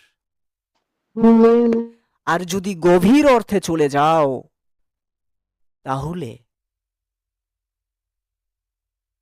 প্রত্যেক পিতার প্রার্থনা হবে এখানে, যে আমার ছেলেটা সুইসাইড করে দিল, আমার ছেলেটা মরে গেল। হ্যাঁ, তাহলে আমি কি এর কারণ নয়? আমি এই কি এই দিনটা ডেকে আনিনি? আমি এই কি এই সরকারটাকে মাথার উপরে বসিয়ে নিয়ে জয়ধ্বনি করতে বাধ্য করিনি? তবেই তো আমার এই সন্তানটা ধীরে ধীরে ধীরে ধীরে ধীরে ধীরে তাকে এমন একটা গোপন রোগে ধরল, যেন সে পাগল হয়ে গেল। কোনোই কি ত্রাণ নেই আর? হ্যাঁ, আজকে যে সকল ছেলেমেয়েরা বড় হচ্ছে, সেই সকল ছেলেমেয়েরা প্রচুর পরিমাণে রিলস ঘাঁটছে, ফেসবুক চালাচ্ছে, কিন্তু বাস্তবেই কি দোষটা তাদের? তোমরা দেখতে পাবে ঘরে ঘরে যে বর্তমানের প্রত্যেক পিতামাতা, যাতে করে ওর ওই বাচ্চা বাচ্চা যারা একদম হামাগুড়ি দিচ্ছে, তারা ওদেরকে ডিস্টার্ব না করে, তাদেরকে যাতে তাদের কাজে যাতে বাধা না ঘটায়, সেজন্য তাদের হাতে মোবাইল দিয়ে দিচ্ছে। তারা সুন্দর মোবাইলে রিলস দেখছে, কেউ কার্টুন দেখছে, কেউ ছোটা ভীম দেখছে, কেউ আরো বিভিন্ন ধরনের। এরপরে মায়ে একদিন হয়তো মা কিছু করছে, তখন মায়ের হয়তো কিছু হয়ে গেল, তারপরে ওই মাটা যদি ওর কাছে এলো না, ওর সন্তানটা বা ওর মেয়েটা, এরপরে ওর মা যদি বলে আমার এরকম অবস্থাতে তুই এলি না, তুই মোবাইলে রিলস ঘাঁটছিস। কিন্তু এই ঘটনাটা অ্যাকচুয়ালি তৈরিটা কে করে দিয়েছিল? বলো, বলো, কে তৈরি করে দিয়েছিল? ওই মাটাই নয় কি? ওই বাবাটাই নয় কি? আজকের দিনটা তৈরি কে করে দিয়েছিল? ওই বাবাটা নয় কি? ওই মাটা নয় কি? হ্যাঁ কি না, জাস্ট উত্তরটা দাও। হ্যাঁ স্যার। তাহলে এই যে আমার এই যে পাপ, শঙ্খ ঘোষ বলছে হে ঈশ্বর, তাহলে আমি এমন কি কোনো পাপ করেছি যে পাপের ফল আমার মেয়েটা পাচ্ছে? বাবর এখানে অনুশোচনা করছে, হে ঈশ্বর, বলছে তাহলে আমার পাপের এই যে বীজ, সেই বীজটা থেকে যে ভালো ফসলটা পাওয়ার কথা উচিত ছিল, সেটা না পেলে বা না পেয়ে আমার এই পাপের ফলটা কি সেখানে আমার সন্তান পাচ্ছে? অর্থাৎ আমি যে সকল পাপ কাজগুলো করেছি, তার ফলেই কি আমার ঘরে আমি নিজে মৃত্যু ডেকে নিয়ে আসছি, আমার সন্তানের মৃত্যু ডেকে নিয়ে আসছি? আর অন্যদিকে আমাদের এই সংসারে বা আমাদের এই সমাজে যারা উচ্চ শ্রেণীর মানুষ, যারা একটু সভ্য, যারা একটু বেশি জানে, যারা একটু দিগদ্ধজ, তারা এমন একটা সরকারকে সাপোর্ট করে যারা নির্লজ্জ, যারা বেহয়া, যারা মানে যাদের কোনো হৃদয় নেই, যারা পাষাণ, যারা রক্ত ছাড়া কিছু বোঝেই না, যারা ধ্বংস ছাড়া কিছু বুঝেই না, যারা অগ্রগতি মানেই জানে না। এই তো উন্নয়ন দেখতে পাচ্ছে, চপ শিল্প, হেই শিল্প, তবুও তো সাপোর্ট করছে। তাহলে এটা কি পাপ নয় যারা সাপোর্ট করছে? অ্যাকচুয়ালি কারা সাপোর্ট করছে? সেই তো পিতামাতারাই। হিসাব অনুযায়ী পিতামাতাদেরকে তুমি মানাতে পারবে না, বর্তমানের যুব সমাজকে তুমি মানিয়ে নেবে যে এই সরকার ভালো নয়, একে ভোট দেবে না। কোন সরকার আমি কিন্তু নাম মেনশন করিনি, কিন্তু এই সরকারকে তুমি ভোট দেবে না। কিন্তু পিতাদার মাতাদেরকে তুমি মানাতে পারবে? পারবে না, কারণ তারা লোভী। তারা জানে যে এই এই আমাদেরকে দিচ্ছে, এই ভান্ডার ওই ভান্ডার, হ্যান ত্যান অমুক তসুক ঢ্যাক প্লাস বহু কিছু দিচ্ছে। কিন্তু তারা কি ভাবছে তাদের সন্তানগুলো ধীরে ধীরে শেষ হয়ে যাচ্ছে? যখন নিজের ঘরে সেই অসুবিধাটা ঢুকে পড়বে না, তখন তারা বলবে হে ঈশ্বর, আর কি কোনোই মানে ইয়ে নেই, মুক মুক মুক মুক মানে মুক্তি পাওয়ার জায়গা নেই, কোনো ত্রাণ নেই ভবিষ্যের? হুম, আমার এই ছেলেটাকে নতুন করে বাঁচার জন্য কি আমি আর কোনো রকম কোনো কিছু তাকে দিতে পারবো না? ততক্ষণকে অনেক দেরি হয়ে গেছে। বুঝতে পারলে বিষয়টা? তো এখানে বাবর অনুশোচনা করছে এই জায়গাটা, যে তাহলে আমার পাপের বীজাণুটাই হয়তো তার শরীরের ভিতরে ঢুকে গেছে, তার বর্বর উল্লাসের কারণেই হয়তো সে নিজের ঘরে নিজের মৃত্যু ডেকে নিয়ে এসে তার পুত্র হুমায়ুনের। ক্লিয়ার হয়ে গেছে জায়গা এখানে? ক্লিয়ার? স্তবক ক্লিয়ার? ও ক্লিয়ার সবার? ওকে। এরপরের আরো অনুশোচনা আছে, নাকি এ প্রাসাদের আলোর ঝলসানি পুড়িয়ে দেই সব হৃদয় হাড়, এবং শরীরের ভিতরে বাসা গড়ে লক্ষ নির্বোধ পতঙ্গের। আবার সে বলছে, নাকি এ প্রাসাদের আলোর ঝলসানি, এই যে এত এত মানুষকে ধ্বংস করার পর, এত এত রাজ্যকে লুট করার পর, সে যে ধন সম্পত্তি অর্জন করে নিয়ে তার সাম্রাজ্যটাকে বিস্তার করেছে, তার প্রাসাদের যে আলো, যেটুকুনি আলো, সেটা থেকে আরো বেশি করে সে আলোকিত করেছে অন্যান্য রাজ্যকে লুট করে। বলছে সেই আলোর ঝলসা নিয়েই কি আমার সন্তানের সমস্ত শরীরের হৃদয় হাড়কে ভেঙে চুরে খান খান করে দিচ্ছে, পুড়িয়ে দিচ্ছে ঈশ্বর? হুম, আমার পাপের ফলেই কি আমার এই পুত্র পাচ্ছে? এবং শরীরের ভিতরে বাসা গড়ে লক্ষ নির্বোধ পতঙ্গের, এবং কি না এই যে আমি এত রাজ্য ধ্বংস করে, এত মায়ের কোল শূন্য করে, এত রক্তারক্তি করার পরে যে অন্যান্য সাম্রাজ্যগুলোকে লুট করে নিয়ে এসে আমার সাম্রাজ্যকে আমি বাড়িয়েছি, আমার সাম্রাজ্যের আলো আমি বাড়িয়েছি, সেই আলোর ঝলসা নিয়েই কি আমার পুত্রের শরীরের ভিতরে যে হৃদয় হাড় সবকিছু পুড়িয়ে দিচ্ছে? এই কারণেই কি আমার যে পুত্র হুমায়ুন, সেই পুত্রের শরীরের ভিতরে বাসা গড়ছে লক্ষ নির্বোধ পতঙ্গের। এই লক্ষ নির্বোধ পতঙ্গগুলো মানেই হচ্ছে সেই সকল মানুষের অভিশাপ যারা অসহায়ভাবে মরেছে নির্দোষ থাকা সত্ত্বেও। মার্ক্সবাদী একটা জিনিস বলে জানো তো, যে ধনী যারা হয় তারা সবসময় দরিদ্রকে শোষণ করেই হয়। আর এই ধনীরাও একটা সময় অশান্তিতে ভোগ করে এই কারণেই, কারণ ওই অশান্তিটা তাদের কাছে আসে ওই যে ধনীরা যে শোষণ করলো দরিদ্রদেরকে, এই দরিদ্রদের হৃদয়ের যে অনুশোচনা, ওদের হৃদয়ের যে দীর্ঘ নিঃশ্বাস, ওদের হৃদয় থেকে নির্গত যে অভিশাপ, এখানে বাবর ভাবছে যে তাহলে ওই অভিশাপগুলোই কি নির্বোধ পতঙ্গ হয়ে আমার পুত্রের শরীরের ভিতরে বাসা গড়ে আমার পুত্রের শরীরটাকে ধ্বংস করে দিচ্ছে? এটাই কি কোনো গোপন রোগ যে রোগটা ধরা পড়ছে না? অর্থাৎ এখানে তার ভয় লাগছে, বলছে আমি যে এত এত ধ্বংস করেছি তাদের এই হাই হুতাশা কি আমার সন্তানের ভিতরে এসে পড়েছে? আমার সন্তানের কোনো একটা শরীরের ভিতরে সেই নির্বোধ পতঙ্গগুলো, এই নির্বোধ পতঙ্গগুলো মানেই হচ্ছে সেই সকল মানুষের অভিশাপ, যেগুলো নির্বোধ পতঙ্গ হয়ে এসে একটা মারণ অস্ত্র হয়ে এসে তার পুত্রের শরীরের ভিতরে বাসা করে তার পুরো শরীরটাকে ধ্বংস করে দিচ্ছে, যে কারণে ডাক্তার ধরতেও পারছে। তোমার মানসিক রোগ হলে ডাক্তার ধরতে পারবে না, তুমি যদি ফ্রাস্ট্রেশনে ভুগো সহজে ধরা যাবে না। তো বর্তমান সমাজ যেরকম ভাবে এগোচ্ছে, প্রত্যেকটা ছেলে মেয়েদেরকে এই লক্ষ্য নির্বোধ পতঙ্গের শিকার হতে হচ্ছে। ফ্রাস্ট্রেশন, হীনমন্যতা। পাশাপাশি আমরা বলতে পারি যে লক্ষ্য নির্বোধ পতঙ্গ বলতে সেটাকে বোঝানো হচ্ছে সেই অজানা ব্যাকটেরিয়া জাতীয় কিছু একটা হতে পারে, ঠিক আছে?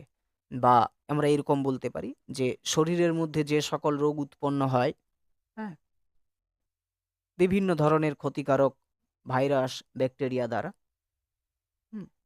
যেখান থেকে মানুষ সম্পূর্ণভাবে রোগাগ্রস্ত হয়ে পড়ে, ঠিক না? সেটা হতে পারে। কিন্তু যদি গভীর অর্থে তাকাও তাহলে ওইটাই হবে যে শরীরের ভিতরে বাসা গড়ে লক্ষ্য নির্বোধ পতঙ্গের, অর্থাৎ ওই যে সকল মানুষকে নিরপরাধভাবে মেরে দিয়েছে তাদের এই যে হাই হুতাশা অভিশাপ, সেগুলোই যেন বাবরের মনে হচ্ছে তাদের অভিশাপেই যেন লক্ষ্য নির্বোধ পতঙ্গ হয়ে আমার পুত্রের শরীরে বাসা গড়েছে এবং আমার পুত্রের সমস্ত শরীরের মধ্যে অবস্থিত বিভিন্ন অঙ্গ প্রত্যঙ্গ, ফুসফুস, ধমনী, শিরাকে পুরো বিষিয়ে দিচ্ছে, যে কারণে কোনো চিকিৎসায় তাকে সুস্থ করতে পারা যাচ্ছে না। এখন যদি কেউ সুস্থ করতে পারে তাহলে একমাত্র ঈশ্বর বা আল্লাহ, যে কারণে বাবর পশ্চিমের দিকে মাথা নত করে বসে নিয়ে বলছে, হে ঈশ্বর তুমি চাইলে আমাকে কেড়ে নাও, হে ঈশ্বর তুমি চাইলে আমাকে নিশ্চল করে দাও, পাথর করে দাও, কিন্তু আমার সন্ততি যেন সব। বোঝা গেল জায়গাটা? ক্লিয়ার হয়েছে? ক্লিয়ার এটা? হ্যাঁ স্যার। হ্যাঁ স্যার। ওকে, শেষ জায়গাতে চলে এসো। আবার ঈশ্বরের দিকে বলছে, আমার ওই হাতে এত দিয়েছ সম্ভার, জীর্ণ করে ওকে কোথায় নেবে? ধ্বংস করে দাও আমাকে ঈশ্বর, আমার সন্ততি স্বপ্নে থাক। এই জায়গাটাতে পুরো 2026টা ঢুকে যাবে। আমি একটু ব্যঙ্গ করে বলবো শেষের দিকে, কবিতার সাথে ইন্টারলিঙ্ক হবে না ওটা। আমার ওই হাতে এত দিয়েছ সম্ভার, সম্ভার মানে কি? ধন, ঐশ্বর্য, ক্ষমতা, সম্পদ। ঈশ্বরকে বলছে হে ঈশ্বর বলছে তুমি আমার হাতে অনেক সম্ভার দিয়েছ, অনেক, তুমি আমাকে সুখ দিয়েছ, আনন্দ দিয়েছ, ধন দিয়েছ, দৌলত দিয়েছ, রাজ্য দিয়েছ, সম্পত্তি দিয়েছ, সব কিছুই তো দিয়েছ। কিন্তু বলছে জীর্ণ করে ওকে কোথায় নেবে? বলছে কারণ ওগুলো যেগুলো আমাকে তুমি দিয়েছো সেগুলোর ফল কে ভোগ করবে বলো? তার সন্তানই না, হুমায়ুনই না, হ্যাঁ কি না? হুমায়ুনই তো। বলছে তুমি জীর্ণ করে মানে অসুস্থ করে, জীর্ণ করে, বলছে তুমি ওকে কোথায় নেবে? তুমি অসুস্থ করে তাকে মেরে ফেলে তুমি কোথায় নেবে তাকে? বলো কোথায় নেবে? তাকে শেষ করে তুমি কোথায় নেবে? বলছে আমাকে তো তুমি এত দিয়েছ, কিন্তু বলছে আমার ওই হাতে এত দিয়েছো সম্ভার, মানে তুমি আমার হাতে এত এত কি ধন দৌলত সৌন্দর্য সমস্ত কিছু দিয়েছ, কিন্তু যখনই এই সমস্ত কিছুর ফল ভোগ করার যার অধিকার, যে ফল ভোগ করবে, তাকে তুমি নিয়ে কি করবে? কোথায় নেবে তুমি তাকে? না ঈশ্বর, তুমি তাকে নেবে না। দরকার পড়লে তুমি আমাকে ধ্বংস করে দাও, আমাকে শেষ করে দাও, কিন্তু আমার এই সন্তান সন্ততি যেন স্বপ্নে থাক, যেন দুধে ভাতে থাক। তো মনে রাখবে সবসময় যে এই বাবরের প্রার্থনা কবিতা, এই বাবর কোনো সম্রাট নয়। এখানে বাবরকে কবি শঙ্খ ঘোষ একজন পিতা হিসাবে দেখিয়েছে। বুঝতে পারছো বিষয়টা কি বলছি? হুম হ্যাঁ স্যার। মানে হ্যাঁ। ও, এরপরে এই জায়গাটাকে পুরো পুরো কবিতাটা বোঝা হয়ে গেছে তোমাদের? ক্লিয়ার হয়ে গেছে? বড় ক্লিয়ার হয়ে গেছে? হ্যাঁ স্যার। এখানে যদি আমি বলি যে বাবর, একটু ব্যঙ্গ করে যদি আমি বলি যে ভবিষ্যতে যখন দেখবে প্রত্যেকটা পিতামাতা বর্তমান যুগে যারা এরা নির্বোধ একটা সরকারকে সাপোর্ট করছে, এদের কাছে তখন ওরাই ভগবান না? টিভির পর্দাতে দেখনি তোমরা? হুম ওদেরকেই তো ভগবানের আসরে বসিয়েছে না এই নির্বোধ সরকারটাকে। এখন ঘটনাটা হচ্ছে, ওরা যখন দেখবে তাদের সন্তান সন্ততিগুলো শেষ হয়ে গেল, তাদের সন্তান সন্ততিগুলো চাকরি পেল না, তারা ফ্রাস্ট্রেশনে হীনমন্যতায় ভুগতে ভুগতে ভুগতে ভুগতে তাদের শরীরগুলো ক্ষয় হয়ে গেল, তাদের সেই স্বচ্ছ যৌবনটা নষ্ট হয়ে গেল একটা চাকরির আশায়, কিন্তু তারা কিছুই পেল না, তাদের যোগ্যতা থেকে গেল, কিন্তু সমাজের বুকে তাদেরকে অযোগ্য হয়েই থেকে যেতে হলো। তারা যদি শেষে প্রার্থনা করে, আমার ওই হাতে দিয়েছো তুমি অনেক লক্ষ্মী ভাণ্ডার, অনেক বেকার ভাতা, জীর্ণ করে ওকে কোথায় নেবে? হুম একে তুমি কোথায় নেবে? এই লক্ষ্মী ভাণ্ডার এগুলো ভোগ কে করবে? এরাই তো করবে। দরকার হলে ধ্বংস করে দাও আমাকে, কিন্তু আমার সন্ততি স্বপ্নে থাক। দরকার হলে সব ভাণ্ডার একে দিয়ে দাও। বলো আমাকে বিষয়টা। একটা সময় আসবে, এমন একটা সময় আসবে যখন এই মানুষগুলো না ন্যাংটো হয়ে যাবে, যখন চামড়াগুলো খসে পড়বে তাদের, তখন তারা বুঝতে পারবে যে আমরা কি ভুল করছি। আমরা ভয়ঙ্করভাবে ভুল করছি। ভুল করছি না, ভুল করে এসেছি, এবং সেই ভুলের মাসুল আমরা চুকাচ্ছি না, আমাদের ছেলে মেয়েদেরকে চুকাতে হচ্ছে। বুঝতে পারলে বিষয়টা কি বললাম আমি? তাহলে এই বিষয়টা, আরে মনে করো একজন মাতাল, একজন মদ বিক্রেতা, সে কত কত মানুষের জীবন ধ্বংস করে দিয়েছে, মাতাল করে ছেড়ে দিয়েছে, কিন্তু নিজের ছেলেটা যেদিন মদ খাবে সেই দিন হয়তো দেখবে মদ খেয়ে আসছে, এসে নিয়ে